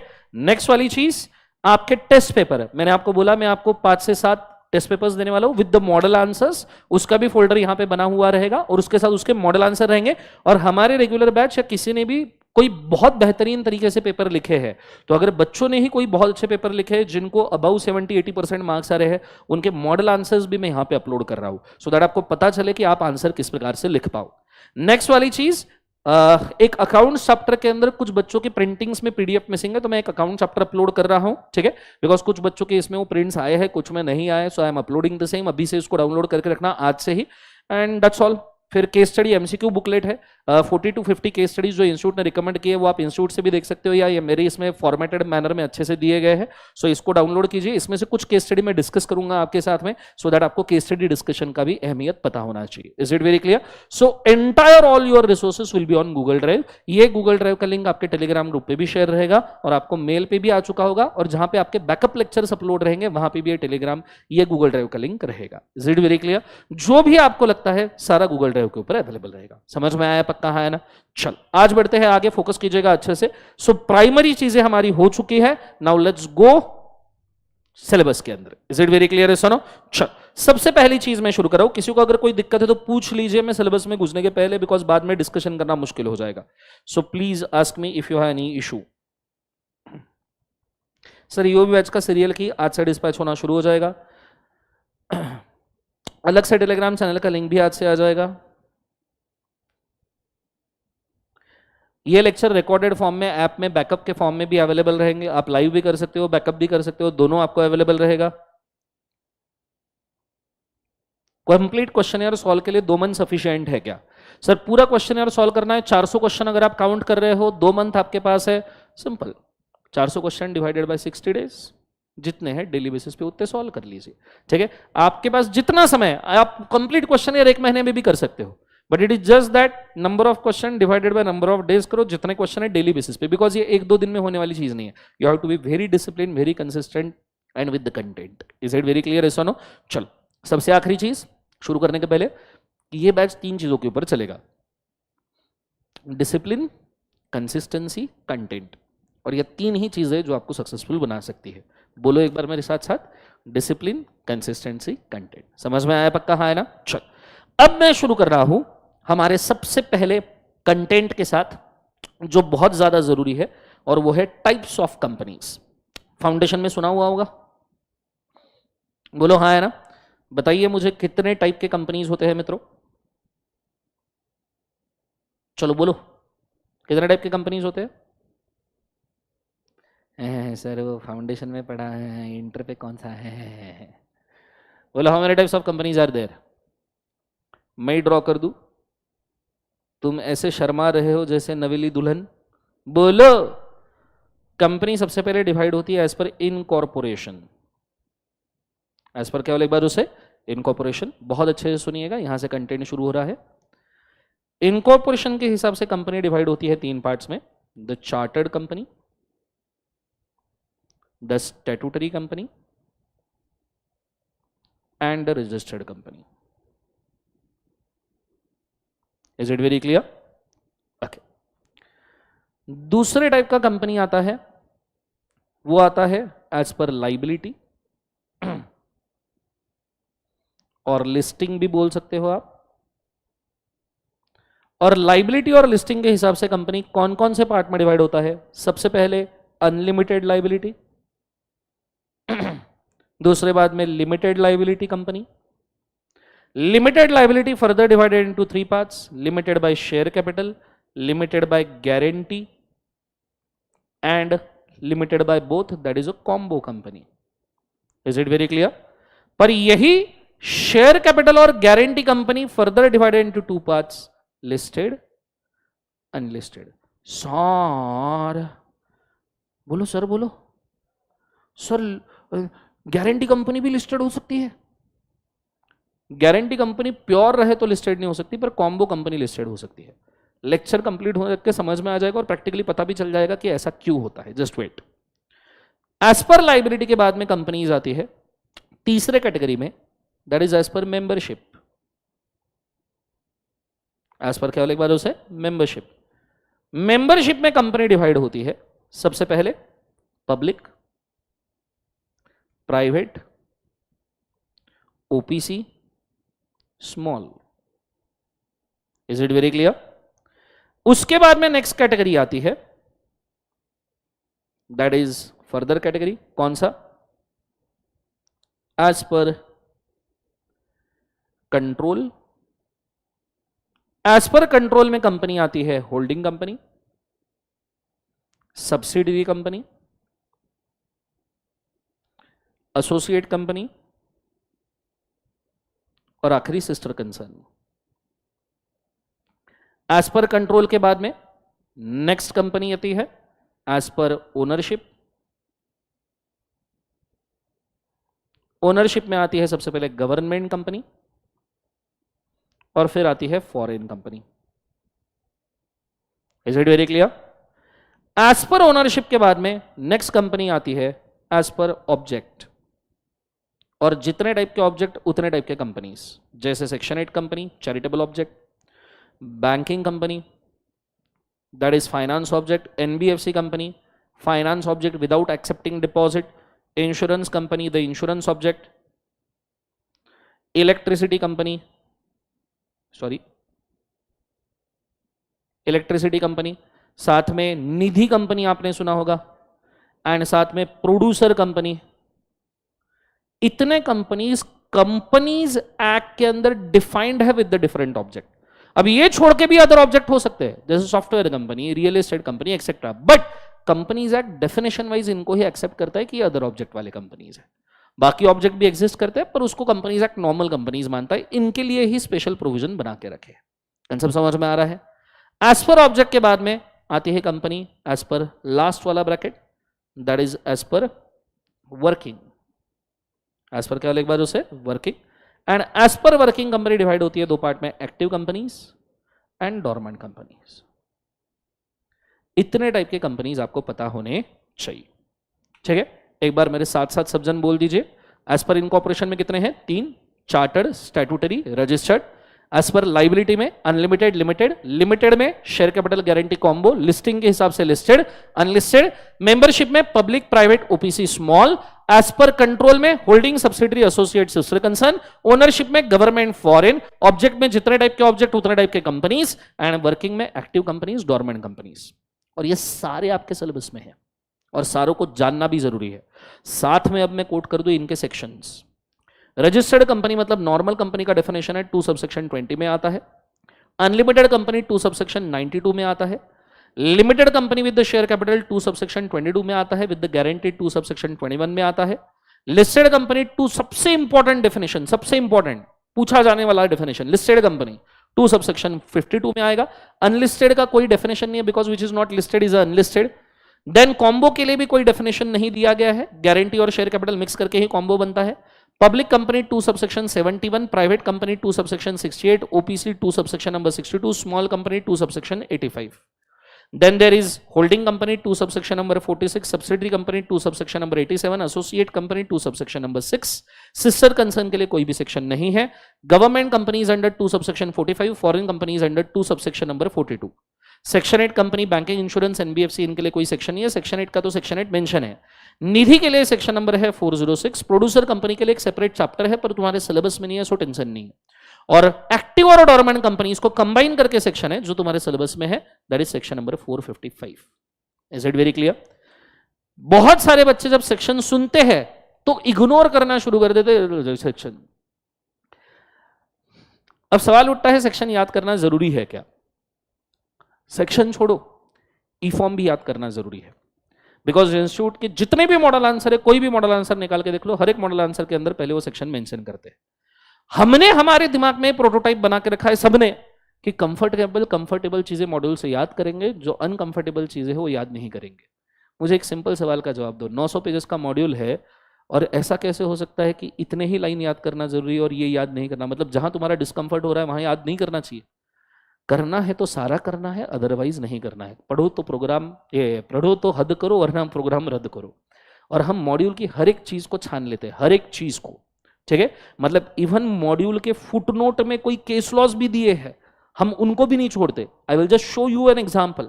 फॉर्मेशन इनकॉर्पोरेशन चैप्टर में प्रमोटर का डेफिनेशन जब प्राइमरी लेवल पे आप देखोगे, see this is a promoter का डेफिनेशन, इसके फुटनोट में उन्होंने केसेस ठोक के रखे हैं, हम उनको भी नहीं छोड़ते। इसके फुटनोट में और केसेस ठोक के रखे हैं, सी दिस, 4 केसेस प्रमोटर के ऊपर दिए हैं। Now if you tell me कि नहीं सर मॉड्यूल में सिर्फ हम इनके डिसीजन याद करेंगे पर case laws, I am sorry, ठीक है, आई एम वेरी सॉरी। पढ़ना है ऐसे ही पढ़ना है। कंफर्टेबल चीजों के पक्ष में मैं नहीं हूं। कंफर्ट हो, अनकंफर्ट हो, बैरियर हो, उसको तोड़ो। जो मॉड्यूल में लिखा है सारा इंपॉर्टेंट है। कल जाके ये फुटनोट में से तुम्हें केस लॉ पूछ लिया, तुम मना कर पाओगे? कल किसी सेक्शन नंबर से डेफिनेशन पूछ लिया, तुम मना कर पाओगे? क्या बोलोगे? तुमने बोला था सेक्शन याद करना जरूरी नहीं है। और कौन से केस में इंस्टीट्यूट ने रूल बनाया और खुद निभाए हैं? It is simple as that. करना है सारा करना है, अदरवाइज नहीं करना है। इस माइंडसेट के साथ में मेरे से आई एम वेरी सॉरी पर पढ़ा ही नहीं जा सकता कि कंफर्टेबल चीजें पढ़ेंगे, नहीं जहां पे कंफर्ट लॉस हो रहा वहां पे छोड़ देंगे, नहीं कर सकते ऐसा। हम सेक्शन याद करने वाले हैं एंड डोंट वरी, मैं आपको याद करवा के रहूंगा। नहीं कुछ तो भी 70-80% सेक्शंस आपको याद हो जाएंगे, दैट इज माय प्रॉमिस। उसके ऊपर आप खुद का कितना एफर्ट डालते हो, that is up to you. Is it very clear? This is a day one, so I am not telling you to remember it right now, but down the line within 35 to 40 lectures you have to. ठीक है, मेरे साथ साथ चलना पड़ेगा। And trust me, exam point of view तो आपको इसका एडवांटेज आएगा, but when you will recite 140 to 160 section on your tongue, आपको लॉ के ऊपर जो होल्ड आएगा और जो कॉन्फिडेंस अंदर बूस्ट होगा ना, आपके लिखावट में ये सारा दिखने वाला है वो 3 घंटे में। Whenever I check the test papers, those who write with the confidence and those who don't write with the confidence, immediate bifurcation हो सकता है। आप खुद भी कर सकते हो अगर आप किसी के पेपर चेक करो तो, कि इसने कॉन्फिडेंटली लिखा है, इसने डिसकॉन्फिडेंटली लिखा है। Is it very clear? Yes or no? So we have to do this. ठीक है, फिलहाल के लिए मैं सेक्शन नंबर्स इग्नोर कर रहा हूं, just to make you understand कि ओरिजिनल कंसेप्ट के ऊपर ध्यान करें, पर हम बाद में ये सारे याद करने वाले हैं। डोंट थिंक दैट कि इसमें से कुछ भी स्किप होगा। Is it very clear? और ये तो क्या, इसके साथ 80 से 90 फॉर्म है, वो भी याद करने हैं। Simple as that. करना है, सब करना है। कंफर्ट वाली चीजें भूल जाओ। Comfortable, uncomfortable, if it is a part of module you need to remember the same. बात खत्म। Is it very clear? yes or no? ये सिंपल चीज को आप समझ जाओ। Now let's come back to the companies. अब इतने सारे कंपनीज है, ये सारे सिलेबस में है, पर सारों के सारे के डेफिनेशंस आपको पूछेंगे, इसकी कोई गारंटी नहीं है। इसलिए मैं जो ओरली आपको डेफिनेशन समझा सकता हूं और जो लिखने की जरूरत नहीं है, उस डेफिनेशन को पहले मैं कंप्लीट कर दूं। जैसे चार्टर्ड कंपनी। चार्टर्ड कंपनी का मतलब होता है, चार्टर्ड वर्ड का ही मतलब, चार्टर्ड वर्ड के 2 मतलब होते हैं। पहला मतलब होता है चार्टर्ड वर्ड का कि भाई साहब who having a special right. ठीक है, जैसे आपने सुना होगा कि this is a charter return, chartered flight, special right. पर चार्टर्ड वर्ड का एक और मीनिंग होता है भाड़े पे लेना। हम कौन सा कोर्स कर रहे हैं? भाड़े का अकाउंटेंट मत बोलना, मैं हूं नालायक। ठीक है, हम स्पेशल राइट वाले अकाउंटेंट है। कौन से अकाउंटेंट है? Special right. So chartered word के 2 मीनिंग, एक है भाड़े पे लेना, दूसरा है स्पेशल राइट्स। सो चार्टर्ड कंपनी का यहां मतलब होता है स्पेशल राइट वाली कंपनी। तो स्पेशल राइट कैसे? ऐसी कंपनी जिसको queen, king, government, prime minister या डिक्टेटर ने अगर कोई स्पेशल राइट दिया है तो वो कंपनी चार्टर्ड है। जैसे ब्रिटिश ईस्ट इंडिया कंपनी, जिन्होंने हमारे ऊपर 150 साल राज किया, उनको क्वीन ऑफ इंग्लैंड की तरफ से राइट था कि जिस भी एरिया में जाए वो गवर्नमेंट सेट कर सकते थे। बोलो हाँ है ना? तो ऐसे सिचुएशन में British east India company is a chartered company. दुनिया का सबसे पहला कंपनी है डच ईस्ट इंडिया कंपनी, वोंगलोक तो कोइदरिच, विकिपीडिया पे सर्च करना। वो भी बना चार्टर्ड कंपनी बिकॉज किंग ने बोला था कि ये कंपनी को यूज करो किसी भी देश के ऊपर आक्रमण करने के लिए और कंट्रोल करने के लिए। Is it very clear? So we call this company as a chartered. Exam point of view बहुत काम का नहीं है, so I will move next. Statutory. Statutory company मतलब ऐसा कंपनी जिसको पार्लियामेंट के स्पेसिफिक लॉ में बनाया गया है। पार्लियामेंट के कौन से स्पेसिफिक लॉ में? जैसे state bank of India limited, ये कंपनी है, बैंक तो है ही पर कंपनी है, पर इसको बनाया है state bank of India act 1955 में। LIC, life insurance corporation limited, पर इसको बनाया है लाइफ इंश्योरेंस कॉर्पोरेशन एक्ट 1956 में। और LIC और SBI ये बनाए जब गए थे तो मर्जर के साथ बनाए थे। थोड़ा सा नॉलेज पॉइंट ऑफ व्यू बोलूं याद रहने के लिए, state bank of India 3 banks के मर्जर से बना है। The state bank of Bombay, the state bank of Kolkata, the state bank of Madras. इन तीनों को मर्ज करके एक होल्डिंग बैंक बनाया स्टेट बैंक ऑफ इंडिया, और उसके नीचे स्टेट बैंक के बाकी सब्सिडरीज निकले। जैसे आपने सुना होगा State bank of Mysore, State bank of Hyderabad. तो ये क्यों मर्ज नहीं हुए? Because these considered as a chain subsidiaries of the state Bank. Is it very clear? LIC की हम बात करें तो वो भी मर्जर से बना है। 1956 में प्राइवेट इंश्योरेंस ने लोगों को इतना टॉर्चर किया था कि गवर्नमेंट को ऐसा लगा कि इंश्योरेंस सेक्टर को रेगुलेट करना चाहिए, इतने फ्रॉड बढ़ गए थे। तो आपको शायद नहीं पता, ये दुनिया का शायद दुनिया का बिगेस्ट मर्जर होगा। 245 private sector insurance company, 245 private sector insurance companies को मर्ज करके एक LIC बनाया गया है। और ये बना था LIC एक्ट 1956 में। तो ये दोनों को गवर्न करने के लिए सेपरेट पार्लियामेंट्री लॉज है, जिस वजह से इनको क्या कहा जाता है, स्टैट्यूटरी कंपनीज। इसके ऊपर एक एक लाइन लिख लीजिए फटाफट फटाफट, तो आपको पता रहेगा। पहला हेडिंग डालिए चार्टर्ड कंपनी, सब लोगों ने लिखना है, जो मैं बोल रहा हूं यही कोट कर लेना, ठीक है। Thank you so much gaming बेटा।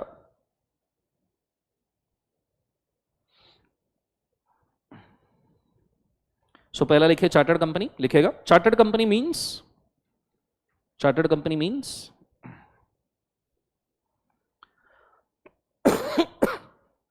chartered company means a company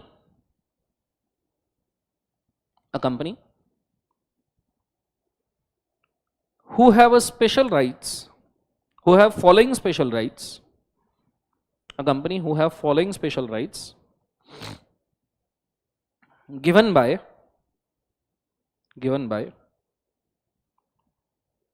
following special rights given by either government, following special rights given by either government, comma king, queen, or dictator,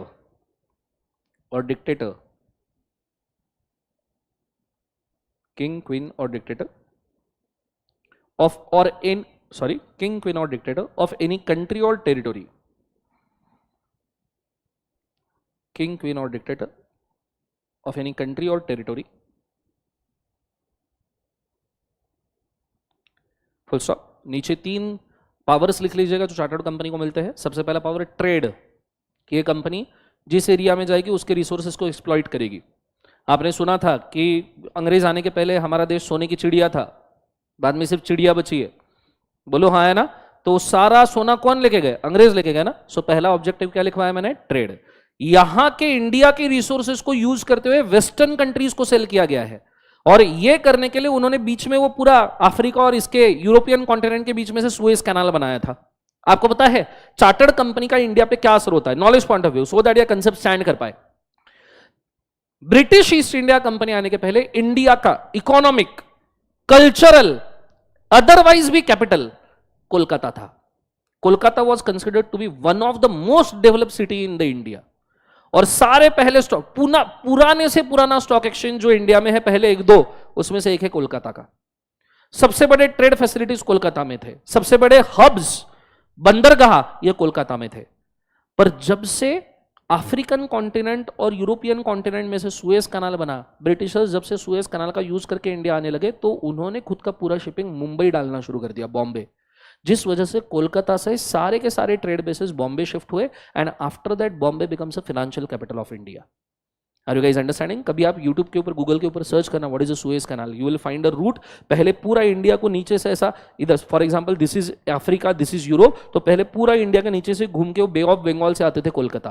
पर अभी जब से सुएज कैनाल बना तो Africa और Europe, European continent, African continent बीच में से आते हैं और सीधा मुंबई को कनेक्ट करते हैं। 10,000 नॉटिकल माइल्स का डिस्टेंस कम करके सिर्फ 6,000 नॉटिकल माइल्स का बना दिया है, जिस वजह से वर्ल्ड वॉर 1, वर्ल्ड वॉर 2 के वक्त मुंबई में इतने सिर्फ फाइनेंशियल डेवलपमेंट्स हुए कि Mumbai become financial capital of India from that day till now. और इसी वजह से ये सारा क्यों बोल रहा हूं, नॉलेज के लिए भी नहीं, इंडिया में सबसे ज्यादा कंपनीज रजिस्टर्ड है महाराष्ट्र में, और सबसे ज्यादा कंपनीज अगर इंडिया में किसी सिटी में रजिस्टर्ड है वो है मुंबई, वो भी इसी रीजन की वजह से। तो आप देखो एक चार्टर्ड कंपनी इंडिया में किस लेवल का डेवलपमेंट करता है, कंसेप्ट समझ में आया? भले ही उन्होंने हमारे ऊपर राज किया, but this result to the financial change in Indian territory, और आज वो प्रैक्टिकली हम देखेंगे भी, so don't worry about it. Is it very clear? सुनो दूसरा का, अच्छा पहला क्या लिखा, ट्रेड, दूसरा exploration, second power exploration. Exploration मतलब ये कंपनी वोयाज करती है, अलग अलग जगह को एक्सप्लोर करने की कोशिश करती है रिसोर्सेज के लिए। एंड तीसरा colonization, third colonization. Colonization means जिस भी एरिया में जाएगी कॉन्कर करेगी, वहां पे खुद का गवर्नेंस सेट करेगी, कॉलोनीज सेट करेगी रिसोर्सेज के लिए। Is it very clear? दूसरा definition statutory company, second definition statutory company लिखना। स्टैट्यूटरी कंपनी means a company created under the act of the parliament,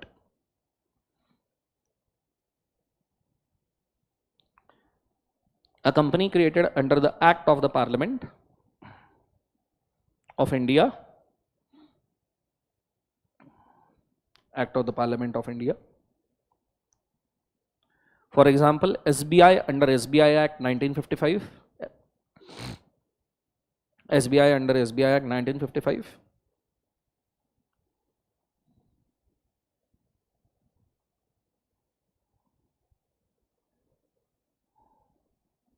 SBI Act 1955 and LIC under LIC Act 1956.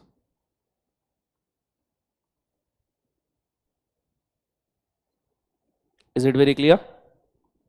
लिख लिया सबने? तीसरा डेफिनेशन तो एकदम फालतू है, कंपनी का. Company means a company under this act और any of the previous company law. ठीक है, लिखने की इच्छा है तो लिख, नहीं तो जाने देना. ठीक है, इट्स ओके. अगले डेफिनेशंस के ऊपर जाते हैं. अब जरा लिमिटेड और अनलिमिटेड को हम होल्ड करते हैं, हम जा रहे हैं मेंबरशिप के ऊपर, because these definitions are very important. ठीक है, पर उसके पहले मुझे आपको कुछ प्रैक्टिकल सिनारियो दिखाना है. ठीक है, जो आपको जानना जरूरी है. डे 1 पे ही दिखा रहा हूं सो दैट आपको इन कंपनीज की तरफ देखने का नजरिया चेंज हो. फोकस करना. ये एक तरीका मैंने आपको बोला कंपनीज के टाइप्स बताने का. इज इट वेरी क्लियर है? सुनो, अब मैं दूसरे तरीके से आपको कंपनीज के टाइप समझा दूं. दूसरे तरीके से फोकस करना कि क्या प्रैक्टिकली चलता है उसके हिसाब से. और ये जो मैं अभी बता रहा हूं, हो सकता है एग्जाम पॉइंट ऑफ व्यू आपको ना समझ, मतलब काम में ना आए, पर नॉलेज पॉइंट ऑफ व्यू और अगले 30-40 लेक्चर के बिल्टअप के लिए ये बहुत ज्यादा जरूरी है, बहुत ज्यादा. जब भी इंडिया में आप कंपनी इनकॉर्पोरेट करते हो, if you want to incorporate a company, so obviously as per incorporation we have 3 options. The first option we have is a chartered company. अभी जो लिखवाया मैंने, बोलो हाँ है ना. दूसरा बोलो कौन सा है, सब जन बोलो, स्टैट्यूटरी कंपनी. और तीसरा कंपनी कौन सा है, बोले एक बार, रजिस्टर्ड. बोलो सुनो, चार्टर्ड कंपनी कौन बना सकता है मित्रों? किंग, क्वीन या डिक्टेटर या गवर्नमेंट? हम नॉर्मल लोग बना सकते हैं. तो क्या ये प्रैक्टिकल है? कैंसिल हो गया. Statutory company under the act of parliament में बनती है, तो बना कौन सकता है? MPs, parliament. बोलो हाँ है ना. क्या हम बना सकते हैं नॉर्मल लोग? तो ये भी कैंसिल हो गया. बची कौन सी? Registered company. Registered company liability के हिसाब से आप डिवाइड करो. काय के हिसाब से? लाइबिलिटी के हिसाब से. तो हम इसको डिवाइड कर सकते हैं 2-3 पार्ट्स में. बोलो सुनो, एक है अनलिमिटेड लाइबिलिटी और दूसरा कौन सा लाइबिलिटी? लिमिटेड. अब मुझे एक सवाल का जवाब दो. अनलिमिटेड लाइबिलिटी मतलब खुद के घर का टीवी, फ्रिज, वॉशिंग मशीन, सोने की थाली, चांदी का चम्मच, बीवी के गहने सब दाव पे लगेगा. मतलब अगर लाइबिलिटी पे नहीं हुई तो वाट लगेगी. अरे बोलो हाँ है ना. पर लिमिटेड कंपनी के केस में जितना पैसा डालो उतना ही है. वैसे भी हम इन डेफिनेशंस पे आएंगे, टेंशन मत लो. तो जब आपके पास अनलिमिटेड लाइबिलिटी और लिमिटेड लाइबिलिटी का ऑप्शन है, आप क्या चूज करोगे? लिमिटेड. आपको पता है इंडिया में अनलिमिटेड कंपनी का नंबर ही नहीं है. हार्डली 300 कंपनीज रफली रजिस्टर्ड होगी अनलिमिटेड करके. बाकी सारी कंपनीज क्या है, बोले एक बार, लिमिटेड. सो ये वाला ऑप्शन भी प्रैक्टिकली इंपॉसिबल हो गया. अब आपके पास क्या बचा, बोले एक बार, लिमिटेड. लिमिटेड में आपके पास कौन कौन सी कंपनीज है? Limited by shares, limited by guarantee and limited by क्या है, बोले एक बार, कॉम्बो. मुझे एक बार बताओ, मैं अगर चाहूं, सी अब थोड़ा प्रैक्टिकली सोचते हैं, मैं अगर चाहूं तो मैं गारंटी कंपनी बनाना चाहूंगा, बिकॉज आज पैसा नहीं देना है, आज तो सिर्फ वादा देना है, पैसा तो कल देना है. गारंटी मतलब प्रॉमिस ही है ना, कि मैं गारंटी देता हूं कि वारंटी का अपने पैसा दूंगा. तो मैं तो बनाना चाहूंगा. पर जब मैं ये कंपनी बना के आपके पास आऊंगा लोन लेने के लिए और मैं आपको बोलूंगा लोन दो, तो तुम मेरे से क्या पूछोगे? सर तुमने पहले कितने पैसा लगाया? मैं बोलूंगा मैं तो वादा देके बैठा हूं. तो आप क्या बोलोगे? लोन के तौर पर वादा ही ले लो. अरे बोलो हाँ है ना. सो गारंटी कंपनी बनाने वाला बहुत इच्छुक है, बनाने वाला बहुत रेडी है कि मेरे को गारंटी कंपनी बनाने का है. अरे पर जब तुम किसी से पैसा मांगने जाओगे, प्रोजेक्ट मांगने जाओगे, वो आपको पहला सवाल पूछेगा तूने कितना पैसा लगाया, क्योंकि तुम रिस्क लेने के लिए रेडी हो क्या, ये दिखता है शेयर कैपिटल कंपनी में. And that's why guarantee company becomes impractical from third party point of view. बोलो हाँ है ना. और गारंटी इम्प्रैक्टिकल तो कॉम्बो भी इम्प्रैक्टिकल. बचा कौन सा? Share capital. अब शेयर कैपिटल में हमारे पास ऑप्शन कौन से है? 3. पहला कौन सा? पब्लिक. दूसरा कौन सा? प्राइवेट. और तीसरा कौन सा? ओपीसी. यह है एज पर आपका डिवीजन मेंबरशिप. बोलो हाँ है ना. ये आपका डिवीजन काय के हिसाब से आ गया? मेंबरशिप. तो मेंबरशिप के हिसाब से 3 कंपनी बनी. अब मैं आपको बताऊं, इंडिया में जितने कंपनीज रजिस्टर्ड है सबसे ज्यादा प्रैक्टिकल बस ये 3 है. सर पर आपने इसके ऊपर भी तो कुछ बोला था, वो क्या सर, कंट्रोल के हिसाब से सर, ऑब्जेक्ट के हिसाब से। What ever after this division comes will be actually type of these companies only. मतलब अगर आप मुझे पूछो सर कंट्रोल के हिसाब से होल्डिंग सब्सिडरी एसोसिएट कंपनी, ये पब्लिक प्राइवेट ओपीसी का ही पार्ट होता है। Every holding subsidiary associate company इधर इज अ पब्लिक और अ प्राइवेट और ओपीसी। फिर आप बोलोगे सर ऑब्जेक्ट के हिसाब से, वॉट एवर में be the object, even section 8 company खुद भी पब्लिक या प्राइवेट ही होती है। सो वॉट एवर में बी द ऑब्जेक्ट, आपकी कंपनी ये 3 में से ही सिलेक्ट की जाएगी। कोई भी banking company, HDFC bank limited public है भाई साहब, आईसीआईसीआई बैंक लिमिटेड पब्लिक है भाई साहब। तो जो भी कंपनी है तो ये 3 में से ही आ रही है। आप अगर बोलोगे sir as per ownership, government company है वो भी पब्लिक प्राइवेट ओपीसी होती है। पब्लिक प्राइवेट और ओपीसी के अंदर जब गवर्नमेंट स्टेक लेता है, ओपीसी चलो छोड़ दो, पर प्राइवेट और पब्लिक में जब गवर्नमेंट स्टेक लेता है मोर देन 51%, तभी तो जाके वो गवर्नमेंट होती है ना। फॉरेन कंपनी ये चलो इसमें से नहीं हो सकती बिकॉज कंपनी तो बाहर बनी है।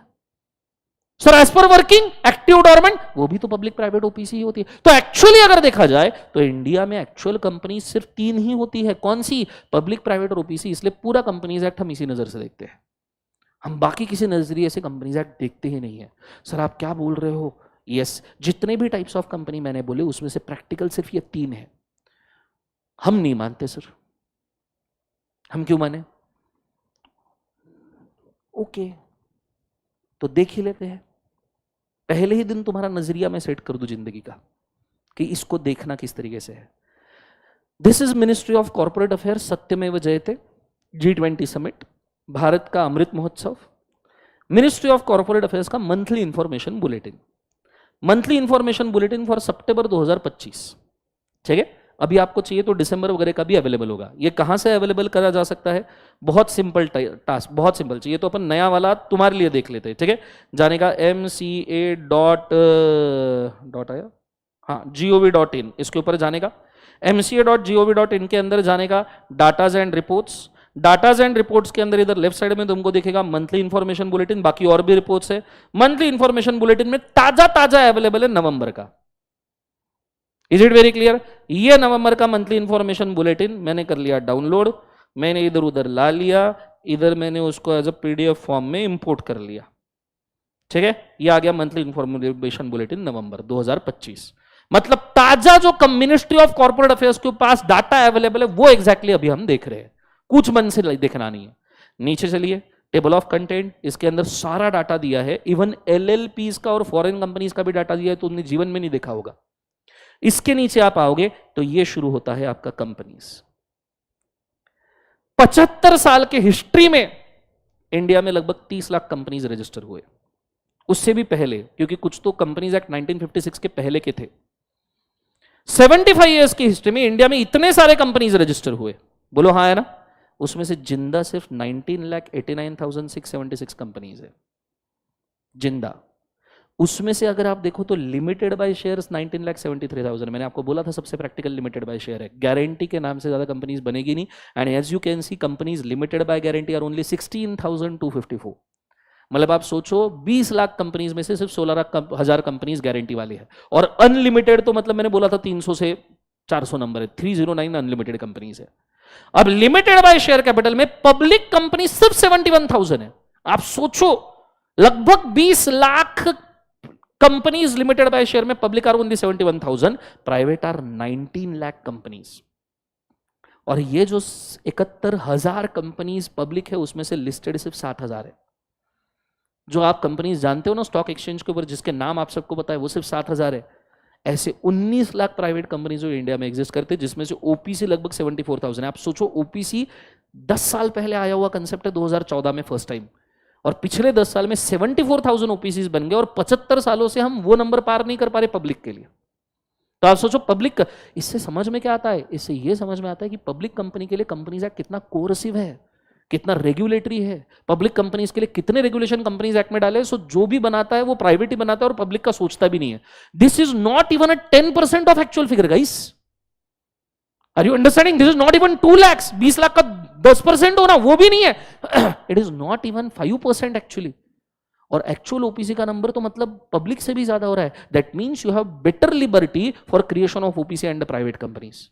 अब ये नंबर अगर 19 लाख का है, अनलिस्टेड कंपनी 64,000 है, पर प्राइवेट कंपनीज अनलिस्टेड अगर 19 लाख का है, मुझे बताओ पूरे 35 लेक्चर्स टू 40 लेक्चर्स देखने का नजरिया क्या होना चाहिए? Are we learning a companies act only for listed public company? आधे बच्चे लिस्टेड पब्लिक कंपनी को इमेजिन करते हुए कंपनीज एक्ट पढ़ते हैं.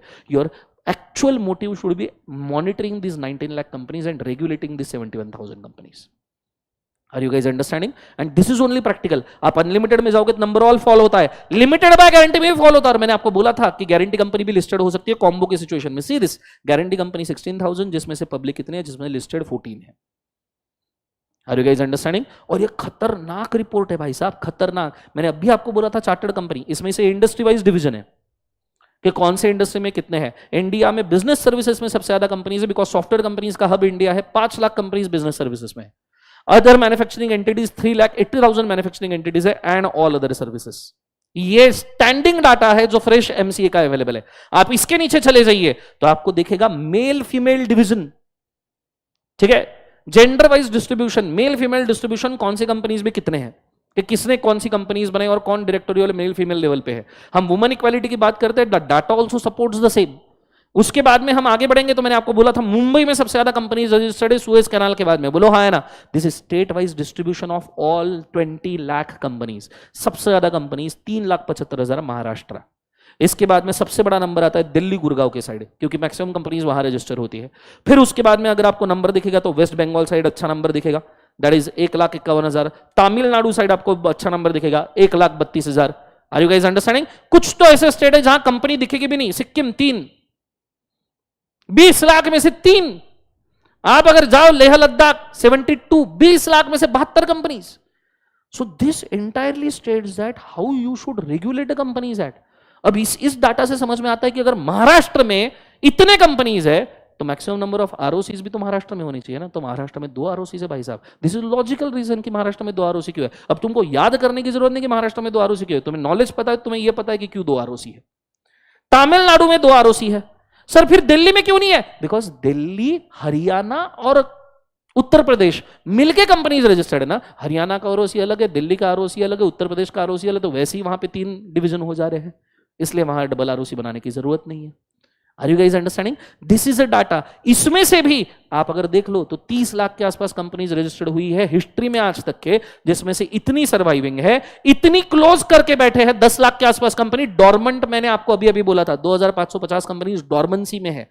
कंपनीज जो अभी लिक्विडेशन में है वो लगभग 10,000 कंपनीज है. जो कंपनीज का नाम हम डिलीट करने में लगे हैं, जो फेक कंपनी या शेल कंपनीज के नाम से जाने जाते हैं, वो लगभग 23,000 कंपनीज है. नीचे कंपनी या एक्टिव इन प्रोग्रेस है. एक्टिवेशन इन प्रोग्रेस मतलब जिनका डाटा इधर उधर है पर शुरू करने की कोशिश करे, वो एक है. Not available for E filing 8,211 companies आज के डेट में फिजिकली रजिस्टर्ड और फिजिकली काम करते हैं. इनका ई फाइलिंग से कोई संबंध नहीं है. Are you guys understanding? This is actual data. ये इसके भी आगे जाओ तो सिर्फ नवंबर मंथ में टोटल 13,983 कंपनीज रजिस्टर्ड हुई है सिर्फ नवंबर मंथ में. अब इस हिसाब से अगर आप जाओ तो इंडिया में 12 महीने में लगभग 1.5 लाख कंपनीज रजिस्टर हो जाएगी अगर हम डाटा क्लोज करें मार्च एंड तक का. तो is it very clear? This is the entire data. और वो भी 13,000 कंपनीज में से अगेन 2,314 तो सिर्फ महाराष्ट्र में है. अब नहीं यार उसी को काम आएगा. Is it very clear? Yes और no? And this is a data which is quite important, जिसकी वजह से मैंने आपको ये पहला प्रैक्टिकल डिस्ट्रीब्यूशन दिया. और ये नॉलेज किस लिए चाहिए? इसके बाद जब भी कंपनीज एक्ट देखो, लिस्टेड को बाजू में रखने का, जो लिस्टेड है वो सेबी में देखेंगे. तुम्हारा व्यू पॉइंट होना चाहिए 19 लाख प्राइवेट और 71,000 पब्लिक कैसे मैनेज करे. बाकी अनलिमिटेड का भी दिक्कत नहीं है, गारंटी का भी दिक्कत नहीं है. Are you guys understanding? This is how you should learn. एक चीज जो नॉलेज पॉइंट ऑफ व्यू अभी कोट करके रखो, that is monthly information bulletin का जो डाटा मैंने अभी आपको दिखाया, type of distribution of companies. भले ही आपको फिलहाल ऐसा लगे कि सर ये क्या क्या लिखने का ज्ञान वाली बात है सर, आगे चेंज हो जाएगी, आप बस इसका फायदा देखिएगा अगले 30 लेक्चर में क्या आता है. लगभग हर दूसरे तीसरे कंसेप्ट के अंदर ही इन्वोक कर लेंगे हम, और इससे आपका नजरिया भी चेंज हो जाएगा कंपनीज एक्ट को देखने का. Just right it down, go for it fast.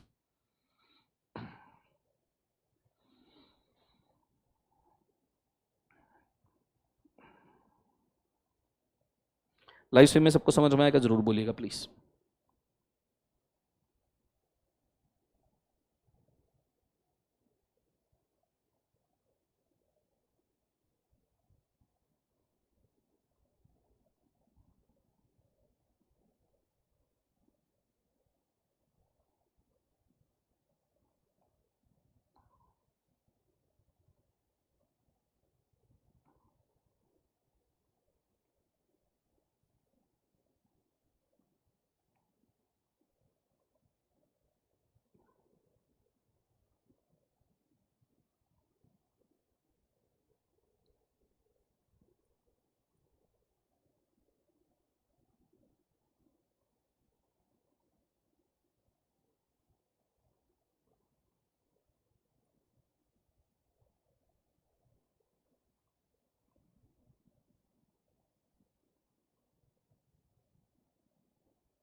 Live stream में सबको समझ में आएगा, जरूर कमेंट करके बोलिएगा प्लीज। तो आगे बढ़ेंगे।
डन एवरीबॉडी, सबको समझ में आ गया?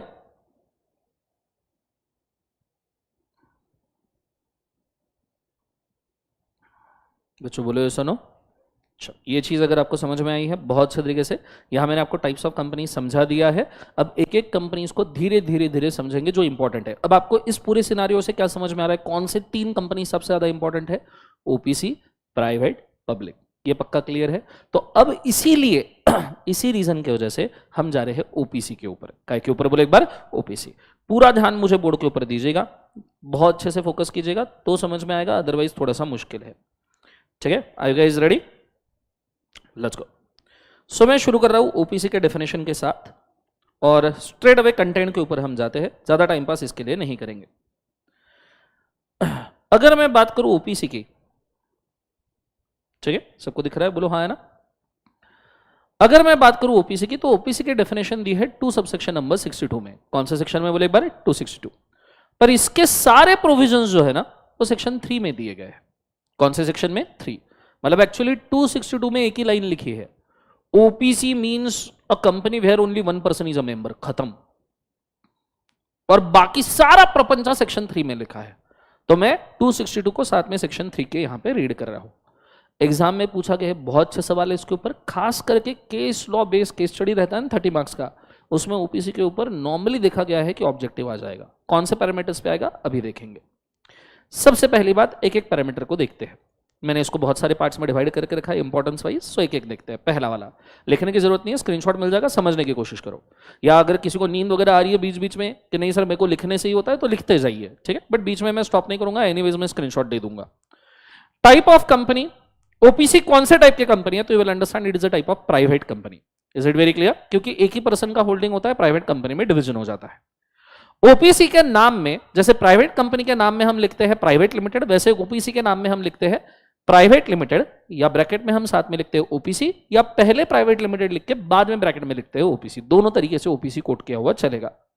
बहुत सारे बच्चे ओपीसी पढ़ते हैं, उनको नहीं पता रहता नाम कैसे कोड करें। This is how you should code the name.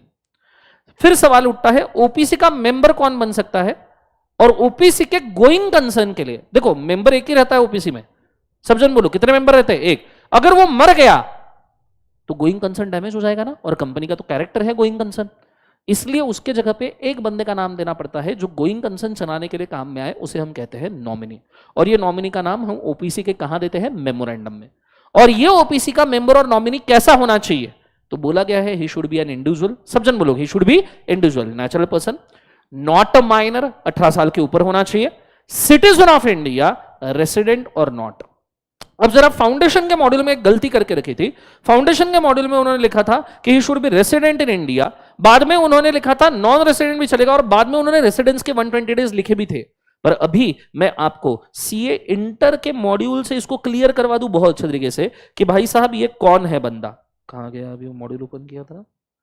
My mistake, very sorry, hold, FNI split, ठीक है, इंटर प्रीलिमिनरी, ठीक है। ये देखो ये है आपका सीए इंटर का मॉड्यूल, और सीए इंटर का एग्जाम का May 26 का मॉड्यूल। अच्छा, May 26 का मॉड्यूल इंस्टीट्यूट ने चेंज किया है। हाँ, ये मैंने कई पिछले वीडियोस में भी मेंशन किया था, यहाँ पे भी मेंशन कर दूं। देखो ये है आपका section number 3 formation of company, और इसके अंदर हम देख रहे हैं अभी ओपीसी, ठीक है। और यहाँ नीचे सारे ओपीसी के प्रोविजन यहाँ से शुरू होते हैं, और ये स्टेटमेंट आप साथ साथ में पढ़िएगा, आपको आइडिया आएगा दर्शन सर बोलने की क्या कोशिश कर रहे हैं। रेडी, पूरा स्टेटमेंट पढ़ना है। क्या बोला है, बोला एक बार सबसे पहला, ओनली है नेचुरल पर्सन। नेचुरल पर्सन मतलब कौन हो गया, इंडिविजुअल। 7 पर्सन में से नेचुरल तो सिर्फ इंडिविजुअल है, 7 पर्सन कौन, individual, HUA, firm, AOP, BOI, artificial judicial person मतलब company, local authorities, municipal corporation and 7वां ब्रांच ऑफिस एंड एजेंसी। ये 7 में से नेचुरल पर्सन सिर्फ कौन है, इंडिविजुअल। तो he should be only individual other than minor, मतलब कॉन्ट्रैक्ट एक्ट के हिसाब से 18 साल या उससे ऊपर होना चाहिए। हालांकि माइनॉरिटी अलग अलग एक्ट में अलग अलग जाती है। अगर आप नार्कोटिक ड्रग, साइकोट्रोपिक सब्सटेंस या लिकर वगैरह एक्ट के अंदर देखोगे तो माइनॉरिटी 21 साल के ऊपर 25 साल के ऊपर आती है।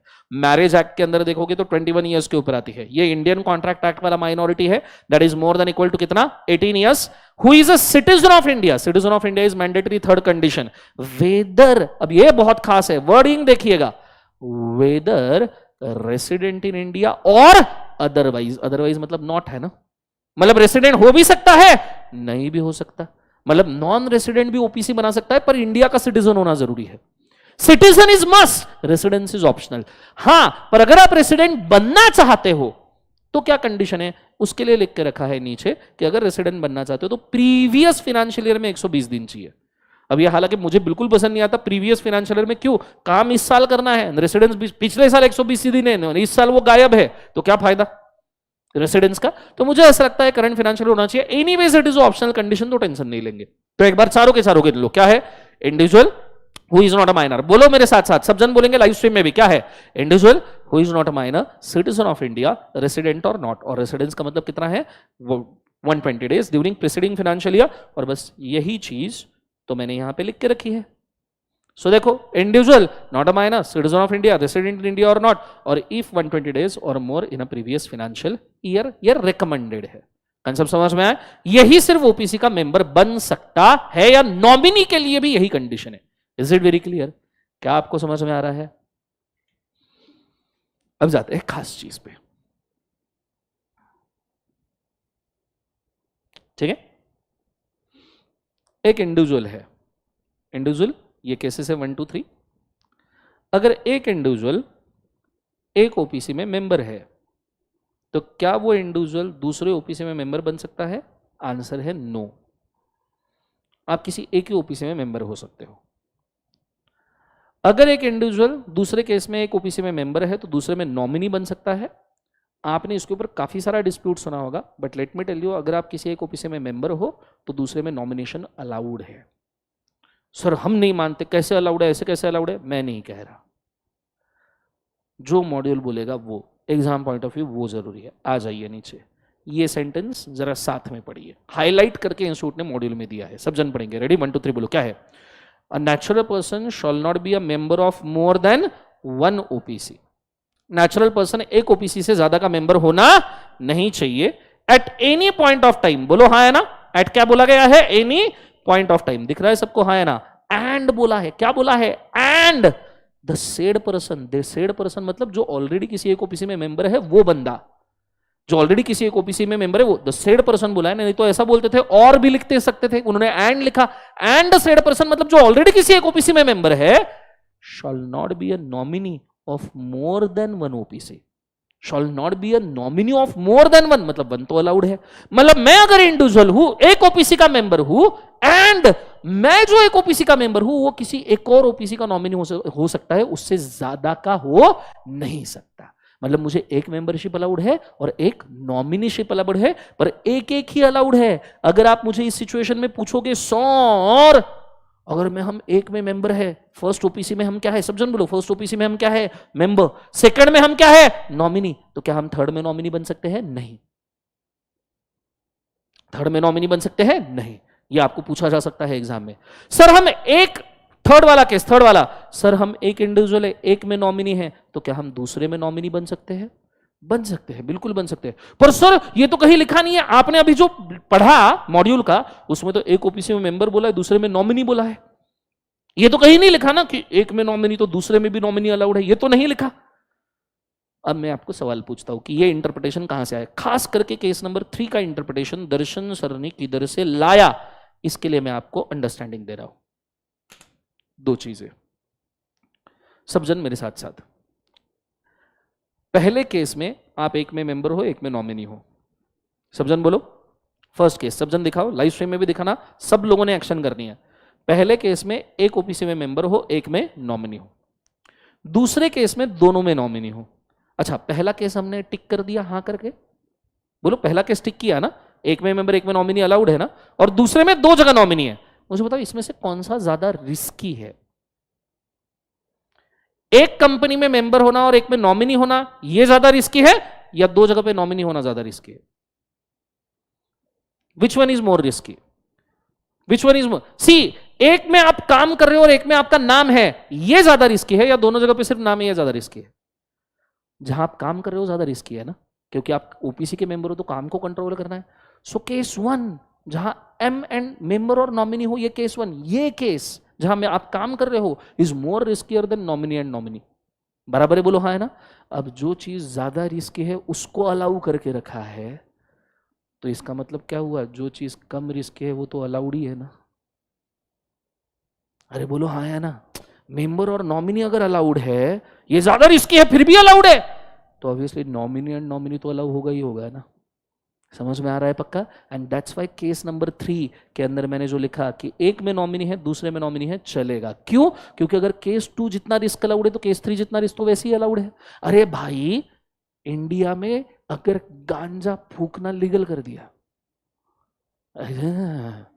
अगर बोल रहा हूं, अंडरलाइन अगर को, इंडिया में अगर गांजा फूकना लीगल कर दिया तो क्या सिगरेट फूकना इलीगल हो गया? वो तो अज्यूम माना जाएगा ना। वैसा ही है कि मेंबर और नॉमिनी अलाउड है तो नॉमिनी और नॉमिनी तो अलाउड ही रहेगा ना भाई। ज्यादा रिस्कियर, मर्डर अलाउड है, किडनैपिंग अलाउड नहीं है। ऐसे तो नहीं हो सकता ना। इसे मर्डर अलाउड पर हाफ मर्डर अलाउड, करना है तो पूरा करो, ऐसे होगा क्या? Are you guys understanding? Yes और no? That's why more riskier interpretation is allowed, less riskier is assume to be allowed. Doctrine of relative risk interpretation. Is it very clear? पर क्या आप तीसरे ओपीसी में नॉमिनी हो सकते हो? नहीं, ये और ज्यादा रिस्की हो जाएगा पहले केस से भी। Is it very clear? So third OPC में आप नॉमिनी नहीं हो सकते, थर्ड में यहां पे भी नॉमिनी। पर सर आपने फर्स्ट केस में तो यहां नॉमिनी अलाउ किया है। अरे क्योंकि मेंबर फर्स्ट ओपीसी में, दूसरे मेंबर नहीं है, तीसरे में नॉमिनी। ये फर्स्ट वाला केस जो थर्ड ओपीसी में मैंने अलाउ किया वो तो सेकंड ही हो गया ना, वो तो सेकंड ही हो गया ना, क्योंकि इधर एक मेंबर है इधर एक नॉमिनी है, वो तो यही केस है, सिर्फ बीच का मेंबर काटा हुआ है, इसलिए मैंने थर्ड इसमें यहां पे अलाउ करके रखा है। Are you guys understanding? Are you understanding? नहीं समझा? पूछो क्यों, जोर से पूछो क्यों। व्हाट अबाउट इन्हीं केसेस में, व्हाट अबाउट एक में मेंबर है एक में नॉमिनी है, ठीक है? एक में मेंबर है दूसरे में नॉमिनी है, एक में नॉमिनी है दूसरे में नॉमिनी है। इसमें से जहां नॉमिनी हो वहां का मेंबर उड़ गया, वहां का मेंबर निपट गया, तो आप दो जगह पे मेंबर बन जाओगे। फॉर एग्जांपल सेकंड केस में आप एक में मेंबर हो, सेकंड केस में आप यहां मेंबर हो और यहां नॉमिनी हो, यहां का मेंबर उड़ गया तो तुम्हें मेंबर बनना पड़ेगा, और तुम मेंबर बनोगे तो तुम तो केस 1 में घुस रहे हो ना, तो फिर क्या करें? क्या करें? आप अब दो जगह पे मेंबर बन जाओगे और दो जगह पे मेंबरशिप अलाउड नहीं है, तो आपको पता है इसके ट्रांजिशन के लिए मिलते हैं आपको 180 डेज। कितने डेज मिलते हैं? 180 डेज। कि जब आप दो जगह पे मेंबर बन जाओ तो आपको 180 दिन मिलेंगे डिसाइड करने की कि कहां पे मेरे को मेंबर बना रहना है। सर आप ना खुद के मन से कुछ भी लगा रहे हो? बिल्कुल नहीं, खुद के मन से कुछ भी नहीं। आ जाओ दिखा दूं आपको, समझा दूं। किधर भी 180 डेज दिखे रोक लीजिएगा मुझे मॉड्यूल के अंदर।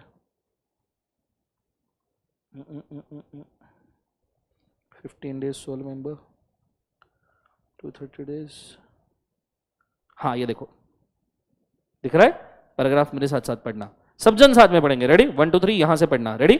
1 2 3 बोलो। क्या है? When a natural person being a member of the OPC in accordance with the rule becomes a member of another such a company by virtue of his being nominee in that OPC। किसी OPC में आप nominee थे, उसका member मर गया इसलिए आप वहां पे भी मेंबर बन गए, ऑलरेडी किसी एक OPC में मेंबर हो, then such a person shall meet the above specified criteria, can be a member only in one OPC within a period of 180 days। तो आपको कितने पीरियड का ट्रांजिशन मिल रहा है? 180 डेज। समझ में आ रहा है? फिर भी मेरे को एक और बहुत जोर से सवाल आया, पूछो क्या? इन सब के साथ, चलो ये सब अलाउड है, इन सब के साथ प्राइवेट और पब्लिक कंपनी का शेयर होल्ड कर सकते हैं क्या? आप एक ओपीसी में मेंबर हो, एक में नॉमिनी हो, एडिशनली प्राइवेट और पब्लिक कंपनी के शेयर खरीदना चाहते हो, कैन यू? नो और यस? यस और नो? खरीद सकते हो नहीं खरीद सकते? Can you become a member of public और private company with being a member of OPC? No sir या यस सर? नो या यस सर? या यस सर? बोलो, नो या यस? यस और नो? आपको जितने चाहिए उतने प्राइवेट कंपनीज के मेंबरशिप, बोर्ड ऑफ डायरेक्टरशिप, जितने चाहिए उतने पब्लिक कंपनीज के मेंबर और बोर्ड ऑफ डायरेक्टरशिप, सारे केसेस में अलाउड है एनी नंबर। हाँ, सिर्फ बोर्ड ऑफ डायरेक्टरशिप के ऊपर रिस्ट्रिक्शन आता है, the board of directorship should be less than और इक्वल टू 20। लेकिन आप जितने चाहे उतने पब्लिक और प्राइवेट कंपनीज के शेयर ले सकते हो। 18,90,000 प्राइवेट कंपनी, सबके शेयर ले लो, कोई प्रॉब्लम नहीं। लेकिन ओपीसी के केस में सिर्फ एक का मेंबर, एक का नॉमिनी, इतना ही आपको याद करना है। There is no restriction on private और पब्लिक कंपनी का मेंबरशिप। समझ में आया पक्का? जोर से बोलो ऐसा नो। अब ये कहीं लिखा नहीं है कि प्राइवेट और पब्लिक का, सर कहां लिखा है बताओ? कहीं लिखा नहीं है। लिखा क्यों नहीं है? Because it is naturally allowed. और अगर रेस्ट्रिक्शन किया करना रहता तो लिख के रिस्ट्रिक्ट करते थे ना, जैसे बाकी केसेस में किया है। Is it very clear? So this is allowed, इसमें कोई भी दिक्कत नहीं है। क्या आपको समझ में आया पक्का? Everybody understood very clearly? बोलो हाँ है ना। नेक्स्ट चीज के ऊपर जाते हैं, रिमूवल ऑफ द नॉमिनी। ठीक है, नॉमिनी का रिमूवल या रिजिग्नेशन। सबको लाइव स्ट्रीम में समझ में आ रहा है क्या? ये मुझे जरूर कृपया यहां पे मैसेज कीजिएगा। एक क्वेरी आया लाइव स्ट्रीम में, मैं उसको एक बार समझा दूं। सर अगर दोनों ओपीसी के मेंबर्स की एक साथ डेथ हो जाए, अरे बाप रे सर, आपने बोला थर्ड केस में यहां पे भी नॉमिनी है, यहां पे भी नॉमिनी है और दोनों एक साथ मर गए होलसेल में, ऐसे क्यों क्यों क्यों तुम खानदान तबाह करने पे लगे रहते हो? मेरे को समझ में नहीं आता, बट चलो ठीक है। थेरोटिकली अगर दोनों मेंबर एक साथ मर जाए तो आप दोनों जगह पे एक साथ मेंबर बन जाओगे, फिर भी 180 डेज मिलेगा। फिर 180 डेज में डिसाइड कर लो कि आपको क्या करना है। Is it very clear? Yes और नो? तो द सेम 180 डेज का प्रोविजन जैसा का वैसा चलता रहेगा। ठीक है, और ऐसा सोचा मत करो। नॉर्मली ओपीसी में क्या होता है, जो मेंबर होता है नॉर्मली फादर होता है। ऑब्वियसली वो खुद के बच्चे को ही नॉमिनी रखेगा ना, सन को। दो ओपीसी में मेंबर हो मतलब दो जगह पे फादर बनना, दो जगह पे पप्पा नहीं बनते। जिंदगी भी मारो ऐसा छापा कि हर गली से आवाज आए पापा पाप पाप। Is it very clear? Yes और नो? सो एग्जाम्पल प्रैक्टिकल रखिए। इट्स ओके, थ्योरेटिकली मैंने आंसर कर दिया, but you should keep it to that. ठीक है, लेट्स गो। चल, ये होने के बाद जा रहे हैं हम ओपीसी के नॉमिनेशन के चेंजेस के ऊपर। ठीक है, फोकस करना अच्छे से। ओपीसी का नॉमिनी का ऑफिस अगर वैकेट करना है, हालांकि ऑफिस है ही नहीं, उसका तो सिर्फ नाम है मेमोरेंडम पे। ठीक है, पर ओपीसी के नॉमिनी का ऑफिस वैकेट करना है, नाम मेमोरेंडम से हटाना है, तो इधर उसने रिजाइन करना चाहिए या वो डिस्क्वालीफाई होना चाहिए। सर डिस्क्वालीफाई कैसे होगा? एक तो कॉन्ट्रैक्ट एक्ट में डिस्क्वालीफाई हो जाएगा, नहीं तो सिटीजन ऑफ इंडियनशिप छोड़ देगा, नहीं माइनर तो वापस नहीं हो सकता ऑफ कोर्स, या तो फिर जो उसका बेसिक स्टेटस है किसी भी दूसरे एक्ट में क्वालिफिकेशन डिस्क्वालिफिकेशन का, वो खराब हो जाएगा। उससे ज्यादा कुछ नहीं होगा, बिकॉज रेसिडेंस की भी जरूरत नहीं है। तो डिस्क्वालीफाई हो सकता है किसी भी रीजन से, जैसे कॉन्ट्रैक्ट एक्ट में, या फिर ऐसा हो सकता है कि उसको कॉन्विक्ट कर दिया, कॉन्ट्रैक्ट में कॉन्विक्शन भी है, तो हो सकता है उसको जेल वगैरह हो गई, तो भी डिस्क्वालीफाई होगा। सबसे आखिरी, या तो फिर मेंबर ही खुद नॉमिनी से परेशान होकर उसका नाम मेमोरेंडम से हटा दे। पर कोई भी टाइप का नॉमिनेशन का अगर चेंज है, what ever may be the type of change of nomination, आपने 15 दिन के अंदर मेंबर ने नया नॉमिनेशन क्रिएट कर देना चाहिए। 15 दिन में नया नॉमिनेशन आना चाहिए। और आपको बताऊं, इसमें वो केस भी इंक्लूडेड है, अब ये थोड़ा गौर से समझना, इसमें वो केस भी इंक्लूडेड है, सब जन एक्शन करो मेरे साथ, मेंबर करो एक्शन करो, एवरीबडी मेंबर। और जितने तुम सेंसेस लगाओगे ना उतना अच्छा मेमोरी बनेगा। बोलो मेंबर का नॉमिनी। ठीक है, नॉमिनी चेंज करना है तो कितने दिन में नया बनाना है? 15 दिन में। बोलो हाँ है ना। मेंबर मर गया तो नॉमिनी क्या बन गया? मेंबर। तो अब जो नॉमिनी मेंबर बना है उसने नया नॉमिनेशन देना चाहिए। वो कितने दिन में आएगा? वो भी 15 डेज में आएगा। वो भी कितने दिन में आएगा? वो भी 15 डेज में आएगा। जैसे ही मेंबर मर गया और नॉमिनी मेंबर बन गया, उसे नया नॉमिनेशन 15 डेज में देना है। Is it very clear? क्या सबको समझ में आया? इसके ऊपर सवाल पूछा जा सकता है, क्वाइट कॉम्प्लिकेटेड। नीचे नोटिस आपने देना चाहिए ओपीसी को, ये बहुत खास बात है। जैसे ही नॉमिनी गायब होता है ना, तो मेंबर ने नोटिस ओपीसी को देना जरूरी है। कंपनी भले ही कंपनी खुद की है, पर बोला है, एग्जाम में कई बार पूछा है कि भाई साहब नॉमिनी का चेंज हुआ तो मेंबर ने नोटिस कंपनी को नहीं दी, सिर्फ आरओसी को दी। सिर्फ आरओसी को नोटिस दी तो बात बन जाएगी क्या? नहीं, ओपीसी के हर नॉमिनेशन और मेंबर चेंज की नोटिस आपको कंपनी को देनी है। इसको गौर से याद रखना, इसको मैं स्टार मार्क कर रहा हूं, बच्चे बहुत मिट्टी खा के आते हैं इस केस में। और आरओसी को नोटिस आपने देना चाहिए with in how many days, 30 days. Do you understand this? पर सर ये किधर लिखा है जीवन में? ये सारे प्रोविजन का समरी करके लिखा है, देखो 15 डेज वाला, उसमें से एक आधा पढ़ा दूं मैं आपको। Let's go. Such other person nominee may withdraw his consent, मतलब रिजाइन कर दिया, बोलो हाँ है ना, giving a notice of writing to a sole member of the OPC. In this case the sole member shall nominate another person within a period of 15 days. और ये 15 days कई सारी बार आपके मॉड्यूल में रिपीटेड है, you can see that, see this, यहां पे भी 15 डेज। वे पढ़ लो एक बार। Where a sole member cease to be a member and nominee becomes a new member, then such a new member, देखो अभी जो मैंने केस बोला, then such a new member shall nominate within how many days? 15 days. Do you understanding what I am trying to say? ये 15-15 दिन के ऊपर भी एग्जाम में सवाल आ सकता है, ठीक है। सबसे आखिरी चीज, अच्छा चलो एक बार मुझे फटाफट बताइए अभी तक हमने क्या पढ़ा। पहला, ओपीसी का नाम कैसे लिखते हैं? प्राइवेट लिमिटेड ब्रैकेट में ओपीसी। दूसरा वाला मुझे बताओ, ओपीसी के अंदर मेंबर और नॉमिनी कौन बन सकता है? सब जन बोलो, फटाफट बोलो, क्या कौन कौन बन सकता है? Individual who is a not a minor citizen of India, resident और नॉट, और रिकमेंडेड है रेसिडेंस, अगर रेसिडेंस है तो कितने दिन का होना चाहिए? 120 days during preceding financial year, बराबर है, बोलो हाँ है ना। दूसरा वाला चीज, ये जो मेंबर और नॉमिनी है ये किसी एक ही ओपीसी में मेंबर और दूसरे ओपीसी में नॉमिनी हो सकता है, तीसरा ओपीसी अलाउड ही नहीं है, ठीक है। क्या इसके साथ प्राइवेट और पब्लिक कंपनी हो सकता है? जितने चाहो उतना हो सकता है, कोई रिस्ट्रिक्शन नहीं। चलो यहां जहां पे नॉमिनी है वहां का मेंबर मर गया और दो जगह पे आप ऑटोमेटिक मेंबर बन गए, तो कितने दिन का ट्रांजिशन है? 180 डेज। क्लियर है? नॉमिनी को हटाना है, वैकेट करना है, रिमूव करना है, रिजाइन करना है, नया नॉमिनी क्रिएट करना है, कितने दिन का नोटिस? 15 डेज। एक नोटिस किसको जाएगा? ओपीसी। एक नोटिस किसको जाएगा? ROC. With in how many days? 30 days. Now OPC के ऊपर बिजनेस रिस्ट्रिक्शन, ओपीसी 3 टाइप के बिजनेस नहीं कर सकता। OPC can not B section 8 company, OPC कभी भी सेक्शन 8 कंपनी नहीं बनता। इसलिए आपने अगर स्मॉल कंपनी कभी पढ़ा होगा, नहीं पढ़ा इट्स ओके, आगे आने वाला है, पर अगर आपने स्मॉल कंपनी कभी पढ़ा होगा ना, तो स्मॉल कंपनी के रिस्ट्रिक्शन में भी लिखा है कि स्मॉल कंपनी सेक्शन 8 कंपनी नहीं हो सकती, बिकॉज स्मॉल कंपनी में ओपीसी इंक्लूड होता है। Is it very clear? तो हम स्मॉल में भी देखेंगे रिस्ट्रिक्शन। स्मॉल कंपनी 3 टाइप की नहीं होती, holding, subsidiary, section 8 and statutory. तो ओपीसी भी सेक्शन 8 नहीं हो सकती, स्मॉल भी सेक्शन 8 नहीं हो सकती, बिकॉज नॉर्मली 99% केसेस में ओपीसी स्मॉल ही होती है। Is it very clear? दूसरा, एनबीएफसी भी नहीं हो सकती, non banking financial activity allowed नहीं है। क्यों अलाउड नहीं है? एनबीएफसी शिप क्यों अलाउड नहीं है ओपीसी को? क्योंकि इससे इंडियन बैंकिंग सेक्टर को डैमेज हो सकता है। अगर हमने एक पर्सन को एनबीएफसी बनाना शुरू किया, और एनबीएफसी आज के डेट में अगर आप सबसे खूंखार वाली देखो तो बजाज फाइनेंस है, वो तो किसी भी चीज को ईएमआई में कन्वर्ट कर देते हैं। मतलब हद तो तब हो गई जब मैंने जीवन में देखा कि तुम शॉपिंग करो 20-25 हजार का और 10 महीने की ईएमआई में पूरा शॉपिंग का बिल पे करो विथ इंटरेस्ट। अरे जो के वो उन चीजों के ऊपर भी ईएमआई बना रहे, वो चीजें डिप्रिसिएबल एसेट है या जिनका दूसरे बार कोई वर्थ ही नहीं होगा। शॉपिंग, तुमने शूज खरीदे 25,000 के, बोले ईएमआई में कन्वर्ट कर लो, वो शूज दूसरे दिन बेचे भी ना जावे। समझ में आ रहा है पक्का? बट स्टिल क्या, कल ऐसा भी हो तुम खरीदो 10 रुपए की कैडबरी, 1-1 रुपए के 10 इंस्टॉलमेंट। इतना एग्रेसिव है बजाज फाइनेंस। अब आप सोचो, बजाज फाइनेंस इकलौता एनबीएफसी है सारे बैंक्स की बजा के रखी है। बैंकिंग सेक्टर में सबसे ज्यादा लोन अगर कोई बांट रहा है फिलहाल तो बजाज फाइनेंस बांट रहा है भाई साहब। मोबाइल अफोर्डेबल हो गए, आईफोन अफोर्डेबल हो गए 2-2 लाख के because of Bajaj finance EMI. बोलो हाँ है ना? अब अगर ये हमने इंडिविजुअल ओपीसी या 1 पर्सन को अलाउ किया तो इंडिया में पैसे की कमी नहीं है, लोग टैक्स नहीं भरते, बात अलग है, पैसा बहुत है। अंबानी, अदानी, अंबानी सुना है ना, भगवान को हाथ जोड़ता है तो बोलता है भगवान कुछ चाहिए तो बताना।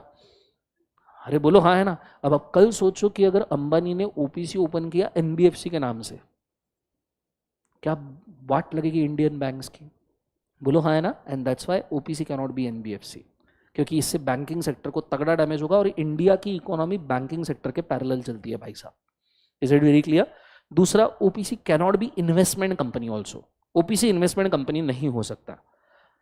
ये चीज को बच्चे बहुत मिस इंटरप्रेट कर लेते हैं।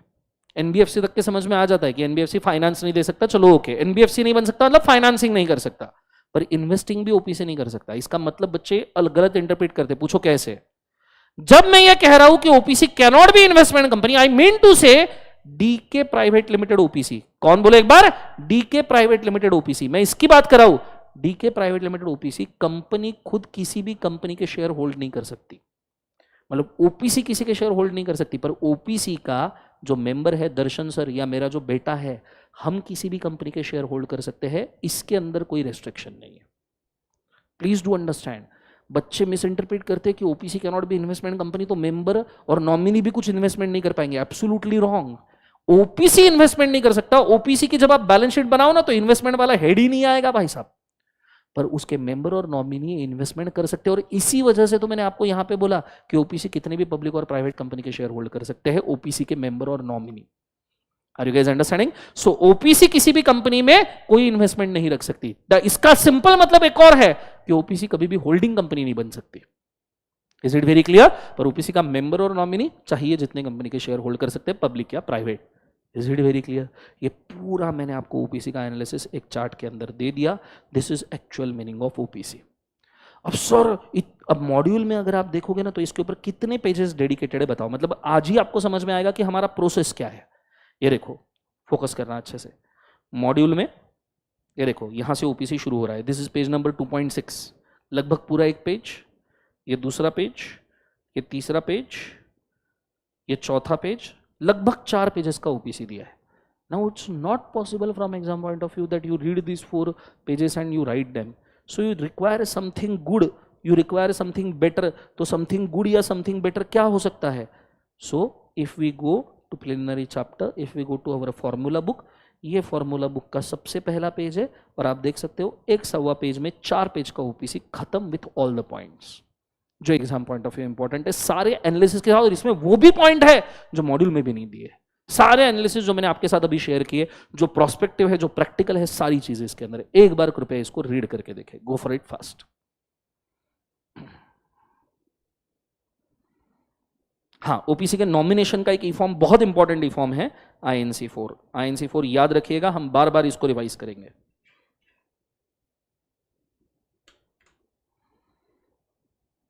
लाइव स्ट्रीम में सबको समझ में आया कि जरूर बोलिएगा प्लीज। मुझे कमेंट चाहिए, मतलब पाइजे मंजे चाहिए। यू हैव टू इंश्योर सब समझ में आ रहा है। INC4 ये चैप्टर 2 का ई फॉर्म है, इनकॉर्पोरेशन चैप्टर का, इसलिए अब्रिविएशन है INC। चैप्टर 1 में कोई ई फॉर्म नहीं है। ओके, ये हम सेक्शन 3 का ई फॉर्म देख रहे हैं।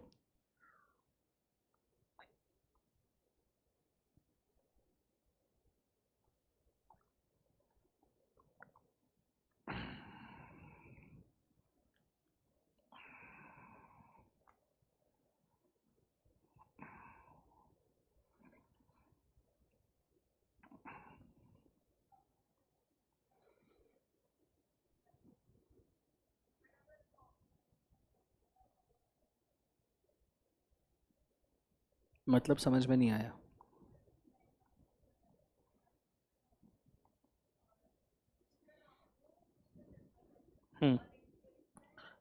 चूज करना है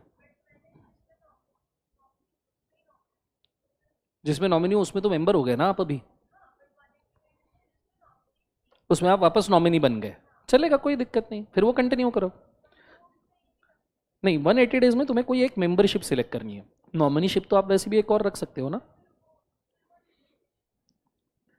नहीं, तुम्हें एज अ मेंबर रिजाइन करना पड़ेगा, किसी और को मेंबर बनाना पड़ेगा और खुद नॉमिनी बनना पड़ेगा। Is it very clear? पर ये सब 180 डेज में हो जाना चाहिए। INC4 most important inform, nomination देना, लिखना, ओए सॉरी सॉरी सॉरी, क्या हो गया? नॉमिनेशन देना, लिखना, रिटर्न कंसेंट, सबका INC4 है। सर तुम जबरदस्ती हमको INC4 पेल रहे हो। जबरदस्ती कोई नहीं, कंफर्ट जोन के हिसाब से पढ़ने का नहीं। मॉड्यूल के अंदर INC4 बकायदा 2-4 बार मेंशन किया है। अगर मॉड्यूल में INC4 दिया है, बात काम की है। मुझे जितना याद रहेगा उतना ही याद रखूंगा। आई am sorry, this is now how the study is done. दिया है मॉड्यूल में, पढ़ना है, बात खत्म। नहीं याद रहे यह है वो बात की बात है। कंटेंट की भी तो वही बात है ना भाई। कंटेंट भी कौन सा तुमको 100% याद रहने वाला है? ट्राई करने में क्या दिक्कत है? ट्राई तो कर ही सकते हो ना यार। और तुमने, और ये कंटेंट है, चलो सेक्शन नंबर एक आधी बार बाजू में रखते, पर तुम ओपीसी का नॉमिनेशन दे रहे हो, रेजिग्नेशन दे रहे हो, रिमूवल कर रहे हो, चेंज कर रहे हो, INC4 नहीं बोलोगे, मॉड्यूल में लिखा है तो क्या बोलोगे फिर? एंड दिस इज वेयर, इससे भी पार, जब आर्टिकलशिप में जाओगे तो डील तो इसी में करना है ना।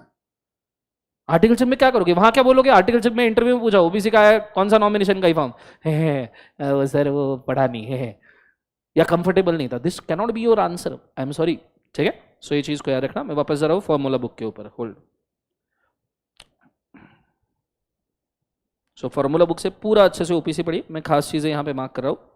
Only 1 person as a member, OPC is a private company, 1 member and 1 nominee, perpetual succession के लिए होना चाहिए, रिटर्न कंसेंट नॉमिनेशन INC 4 में, इंडिविजुअल होना चाहिए, माइनर नहीं होना चाहिए, सिटीजन ऑफ इंडिया, रेसिडेंट वाला कंडीशन रिकमेंडेड है, मैंडेटेड नहीं है, विड्रॉ कर सकता है कंसेंट नॉमिनी कहीं से भी, सोल मेंबर से भी, न्यू पर्सन नॉमिनेट करना पड़ेगा 15 डेज में, INC 4 में वापस से नए नॉमिनी का रिटर्न कंसेंट आना चाहिए, change in the name of nominee आप कभी भी कर सकते हो, मेंबर भी नॉमिनी को हकाल सकता है, ये सारा चीजें जो भी नॉमिनेशन के चेंजेस है 15 डेज याद रखिएगा, सिंपल एज दैट। और ROC को आपने इंटीमेट करना है with in a period of how many days, 30 days, पर साथ में 1 रुपया याद रखो, OPC को भी इंटीमेशन जाएगा, दैट इज कंपल्सरी। पहला नॉमिनेशन स्पाइसी 32 में होगा, जब आप OPC बनाओगे ना तो फर्स्ट नॉमिनेशन जो है spicy 32 is incorporation E form, तो उसमें नॉमिनेशन दिया जाता है, ठीक है, पर बाद में नॉमिनेशन चेंज करना है सारा INC 4 से होगा। नेक्स्ट वाली चीज, non banking financial company investment activity, investment in securities allowed नहीं है, individual neither shall be a member of more than 1 OPC and can be a nominee nor can be a nominee in more than 1 OPC, यहां पे but लिखा है, उसके जगह पे आपने नॉर करेक्ट कर लेना अगर आपके पास फॉर्मूला बुक है तो। If individual is a member in 1 OPC and nominee in other OPC and second OPC के अंदर वो वापस मेंबर बन जाता है तो उसको कितना पीरियड मिल रहा है, 180 डेज, ठीक है। नॉमिनेशन के चेंज को अल्टरेशन ऑफ मेमोरेंडम नहीं बोलते, बिकॉज नॉमिनेशन क्लॉज चेंज नहीं हो रहा है, नॉमिनी का नाम चेंज हो रहा है। सबसे आखिरी, the intimation of change of nominee is a prior intimation and not afterward, nominee change का इंटीमेशन पहले देना चाहिए, चेंज होने के बाद नहीं। दूसरा 6 से एक और पॉइंट ऐड किया है, member can change a nominee by giving a intimation to, किसको बोले एक बार, कंपनी या स्टार मार्क कंपनी को इंटीमेशन देना जरूरी है। कुछ एग्जाम्पशंस जो OPC को लगते हैं वो मैंने नीचे लिख के रखे हैं, पर ये आपको तब तक समझ में नहीं आएंगे जब तक आप पूरा सिलेबस नहीं पढ़ते हो, तो एग्जाम्पशन फर्स्ट रिवीजन के हिसाब से लिखे गए, यहां आपका OPC का पूरा कच्चा चिट्ठा होता है खत्म। सिर्फ इतना ही नहीं, साथ साथ में प्रैक्टिकल लेवल पे 1 मिनट लगेगा, पर INC 4 फॉर्म के दर्शन करना जरूरी है और स्पाइसी 32 के दर्शन करना जरूरी है। सो INC 4 फॉर्म, ठीक है, इसमें भी आपको कई सारी ऐसी चीजें मिलेगी जो आप बोल सकते हो कि नहीं एग्जाम पॉइंट ऑफ व्यू काम का है। देखो 1 person company, change in the nominee और चेंज इन द मेंबर, उसका पूरा ई फॉर्म है, उसका पूरा consent data, withdrawal of consent का नोटिस, हेडिंग पढ़िए से बोल्ड वाले, ठीक है।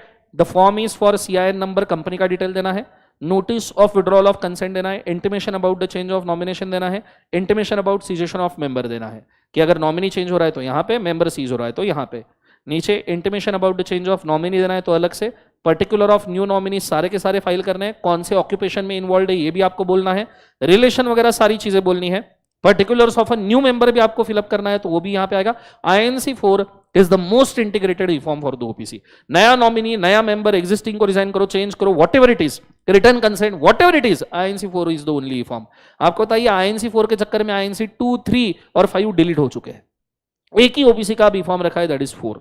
Is it very clear? तो ये ई फॉर्म आपके स्क्रीनशॉट्स के अंदर अपलोड करके रख दिया जाएगा, जब आपको जीवन में समय मिले, टाइम पास करे हो तब आपने इसको पढ़ना चाहिए। कंसेप्ट समझ में आया? ये सब तो हो गया नॉलेज और कंसेप्ट पॉइंट ऑफ व्यू। अब देखो एक बार अभी मैंने आपको INC 4 दिखा दिया प्रैक्टिकली, क्या चांसेस है अब इसको भूलने के? पर तुमने अगर कभी INC 4 खोल के ही नहीं देखा, अब तुमको याद करने की जरूरत नहीं INC 4 क्या है, अब तुमने साक्षात अब मुझे भी पता है कि INC 4 तुमको एग्जाम में पूछेंगे नहीं, पर तुमने आंखों से जब INC 4 देखा ना, अब वो एम्बॉस हो गया। अब जो तुम जीवन में कभी भी नॉमिनेशन की कोई बात लिखोगे INC 4 अपने आप आएगा, अब आपको ट्राई करने की जरूरत नहीं है। This is how the base of knowledge and content is created, automatic points खड़े हो जाएंगे। कंसेप्ट समझ में आ रहा है पक्का? हाँ है ना? Now exam point of view खत्म कर देते हैं इसको, ठीक है। OPC का एक हाथ सवाल आ गया है, उसको कंप्लीट कर लेंगे तो बात खत्म ही हो जाएगी ना, बोलो हाँ है ना? So preliminary chapter, question answers, OPC पढ़ के देखते हैं क्या हम सॉल्व कर सकते हैं, इमीडिएटली क्लियर हो जाएगा। 1 2 3 बोलो क्या है? Mister Aditya had incorporated a 1-person company on 7th July 2021. Mr. Yash was named as a nominee in the memorandum of the said 1-person company. Now Mr. Aditya consider the perpetual nature of the company from the business, desires to appoint ABC Private Limited as a nominee. दूसरे company को nominee बनाना चाहता है। क्या company nominee बन सकती है? Individual होना चाहिए, बोलो हाँ है ना? Instead of mister Yash examine with reference to provision of companies act, क्या ये हो सकता है क्या? ये तो बहुत सिंपल है, case study based pattern 30-30 mark वाले जब केस स्टडी देखोगे ना, सॉफ्ट कॉपी जो मैंने अपलोड किया उसमें से, तो आपको वहां पे पता चलेगा। वहां तो ये भी पूछा है कि भैया ये रेसिडेंट है, ये रेसिडेंट नहीं है, ये सिटीजन है, ये सिटीजन नहीं है, उन्होंने उन चीज़ों के ऊपर भी गैम्बल किया है। एक बंदा एक से ज्यादा ओपीसी के ऊपर भी गैम्बल किया है, ओपीसी के इन्वेस्टिंग के ऊपर भी गैम्बल किया है। आप में से कोई भी एक पॉइंट इसमें से पूछा जा सकता है जो मैंने आपको ओपीसी का चार्ट बना के दिया है। Is it very clear? यहाँ आपका ओपीसी का definition exam point of view, knowledge point of view, module point of view, सारे एंगल से होता है खत्म। पढ़ने के लिए तुमको सिर्फ ये 1.25 पेज पढ़ना है और जो चाहे आंसर आपका बन जाएगा। This is how the actual process is done. Step 1 मैंने कर दिया कंसेप्ट नॉलेज, स्टेप 2 मैंने कर दिया 4 पेजेस को रिड्यूस करके 1.25 पेज में ला लिया, स्टेप 3 आपका काम है। ठीक है, क्वेश्चन भी मैंने डिस्कस कर लिया। नाउ घर पे ये जो क्वेश्चन है ये होमवर्क में मैं डाल के रख दूंगा। अभी जो मैंने डिस्कस किया आज के लिए एक ही है ओपीसी का, और कोई मिला तो मैं उसको भी पुट करके रख दूंगा। 2 क्वेश्चन सॉल्व करने के हैं, मतलब सॉल्व करने के हैं। Do you understand everyone? चलो आज फिर हम इसी के साथ लगभग 11 बज गए हैं, यहाँ पे हम स्टॉप करते हैं। आज का कंसेप्चुअल क्लैरिटी, स्पीड ठीक लग रहा है सबको? सिर्फ आपको लिखने का समय नहीं मिल रहा है और थोड़ा सा स्पीड मैंने स्लो से मीडियम पे लाया है। पर अब यह नहीं किया, देखो पूरा आज का लेक्चर हो गया पर हम ओपीसी की डेफिनेशन लगभग पौन घंटे से देख रहे हैं, सिर्फ डेफिनेशन पौन घंटे से, 45 मिनट से सिर्फ डेफिनेशन चल रही है ना। इस प्रकार से अगर पढ़ना है तो मेरे को समय लगेगा। सो राइटिंग वगैरह सब घर पे कीजिएगा आराम से, पर डेली जो राइटिंग है वो घर पे कंप्लीट कीजिएगा। आप इस बैच से मैक्सिमम फायदा सिर्फ तब उठा सकते हो, डेली घर जाके 2 क्वेश्चन लिखो, डेली में जो होमवर्क दे रहा हूं वो घर जाके सॉल्व करो। और अगर आपको मास्टर बनना है, मास्टर टिप ले लो मेरे से, मास्टर बनना है कि आपको लॉ पे तगड़ा कॉन्फिडेंस आए, तो सिर्फ एक और चीज आपको करनी पड़ेगी जो बहुत मुश्किल है। पूछो क्या? ये फॉर्मूला बुक घर पे बैठ के पूरा का पूरा सारा पॉइंट वाइज एक बार लिखो, खुद के मन से पढ़ो। 5 पॉइंट लिखो, वापस 5 पॉइंट पढ़ो, 5 पॉइंट लिखो, वापस 5 पॉइंट पढ़ो, जब तक खत्म नहीं होता लिखो। तुमने एक बार ये 200 से 250 पेज का बुक लिख लिया और तुमने क्वेश्चन आंसर सॉल्व कर दिया। मैं लिख के देता हूं बॉन्ड पेपर के, तुम फेल नहीं होने वाले। लिख के देता हूं, I can write it down and I can promise you कि ये ऐसा ही होगा। अभी तक का रिकॉर्ड है जिसने फॉर्मूला बुक लिखा है, आपका कॉन्फिडेंस और अंडरस्टैंडिंग अलग लेवल पे रहेगा। अलग मतलब जेन्युइनली अलग लेवल पे रहेगा। आप अगले 15-20 दिन में इस चीज का मतलब समझ जाओगे। Is it very clear? और हम कोई चीज पे कर्टेल नहीं कर रहे, आज के टीचिंग पर से आपको समझ में आया होगा। Is it very clear? सुनो, तो जो दम लगाना चाहता है, यू शुड डू 3 थिंग्स। घर जाके क्वेश्चन आंसर सॉल्विंग, घर जाके जो चार्ट वगैरह दिया है उसको राइट अप करना, एंड घर जाके फॉर्मूला बुक को एक बार लिखना। एक आधी बार ये भी चलेगा कि घर जाके आप क्वेश्चन आंसर सॉल्व करो और फॉर्मूला बुक लिखो, चार्ट आपने बाजू में रखा तो भी चलेगा, वो आपके स्क्रीनशॉट में वैसे भी आने वाला है। But I will rather always tell you कि घर जाके आपने पहले क्वेश्चन आंसर, फिर फॉर्मूला बुक, फिर chart, priority wise. Question answer first priority, formula book second priority, third priority chart. लेकिन अगर आप ऐसे बंदे हो जिसको चार्ट पर से ज्यादा समझता है, then your first priority question answer, second priority is chart, फिर फॉर्मूला बुक बाजू में रखो। पर मैं हमेशा ये बोलूंगा, फॉर्मूला बुक जो एक बार लिखेगा उसका काम खत्म है। लास्ट बैच जो रेगुलर हुई थी उसमें सबने लिखा, अब भी करंट बैच में सबको फॉर्मूला बुक लिख दिया है। प्रिंटेड कॉपी कंफर्म मिलेगा, ऐसा अच्छा प्रिंटेड कॉपी मिलेगा, पर तुमने लिखना ज्यादा जरूरी है रादर देन मैंने आपको कुछ भी प्रिंट में देना। तुम्हारे हाथ से जो चीज जाएगी वो तुम्हारे मेमोरी में रहेगी। Is it very clear?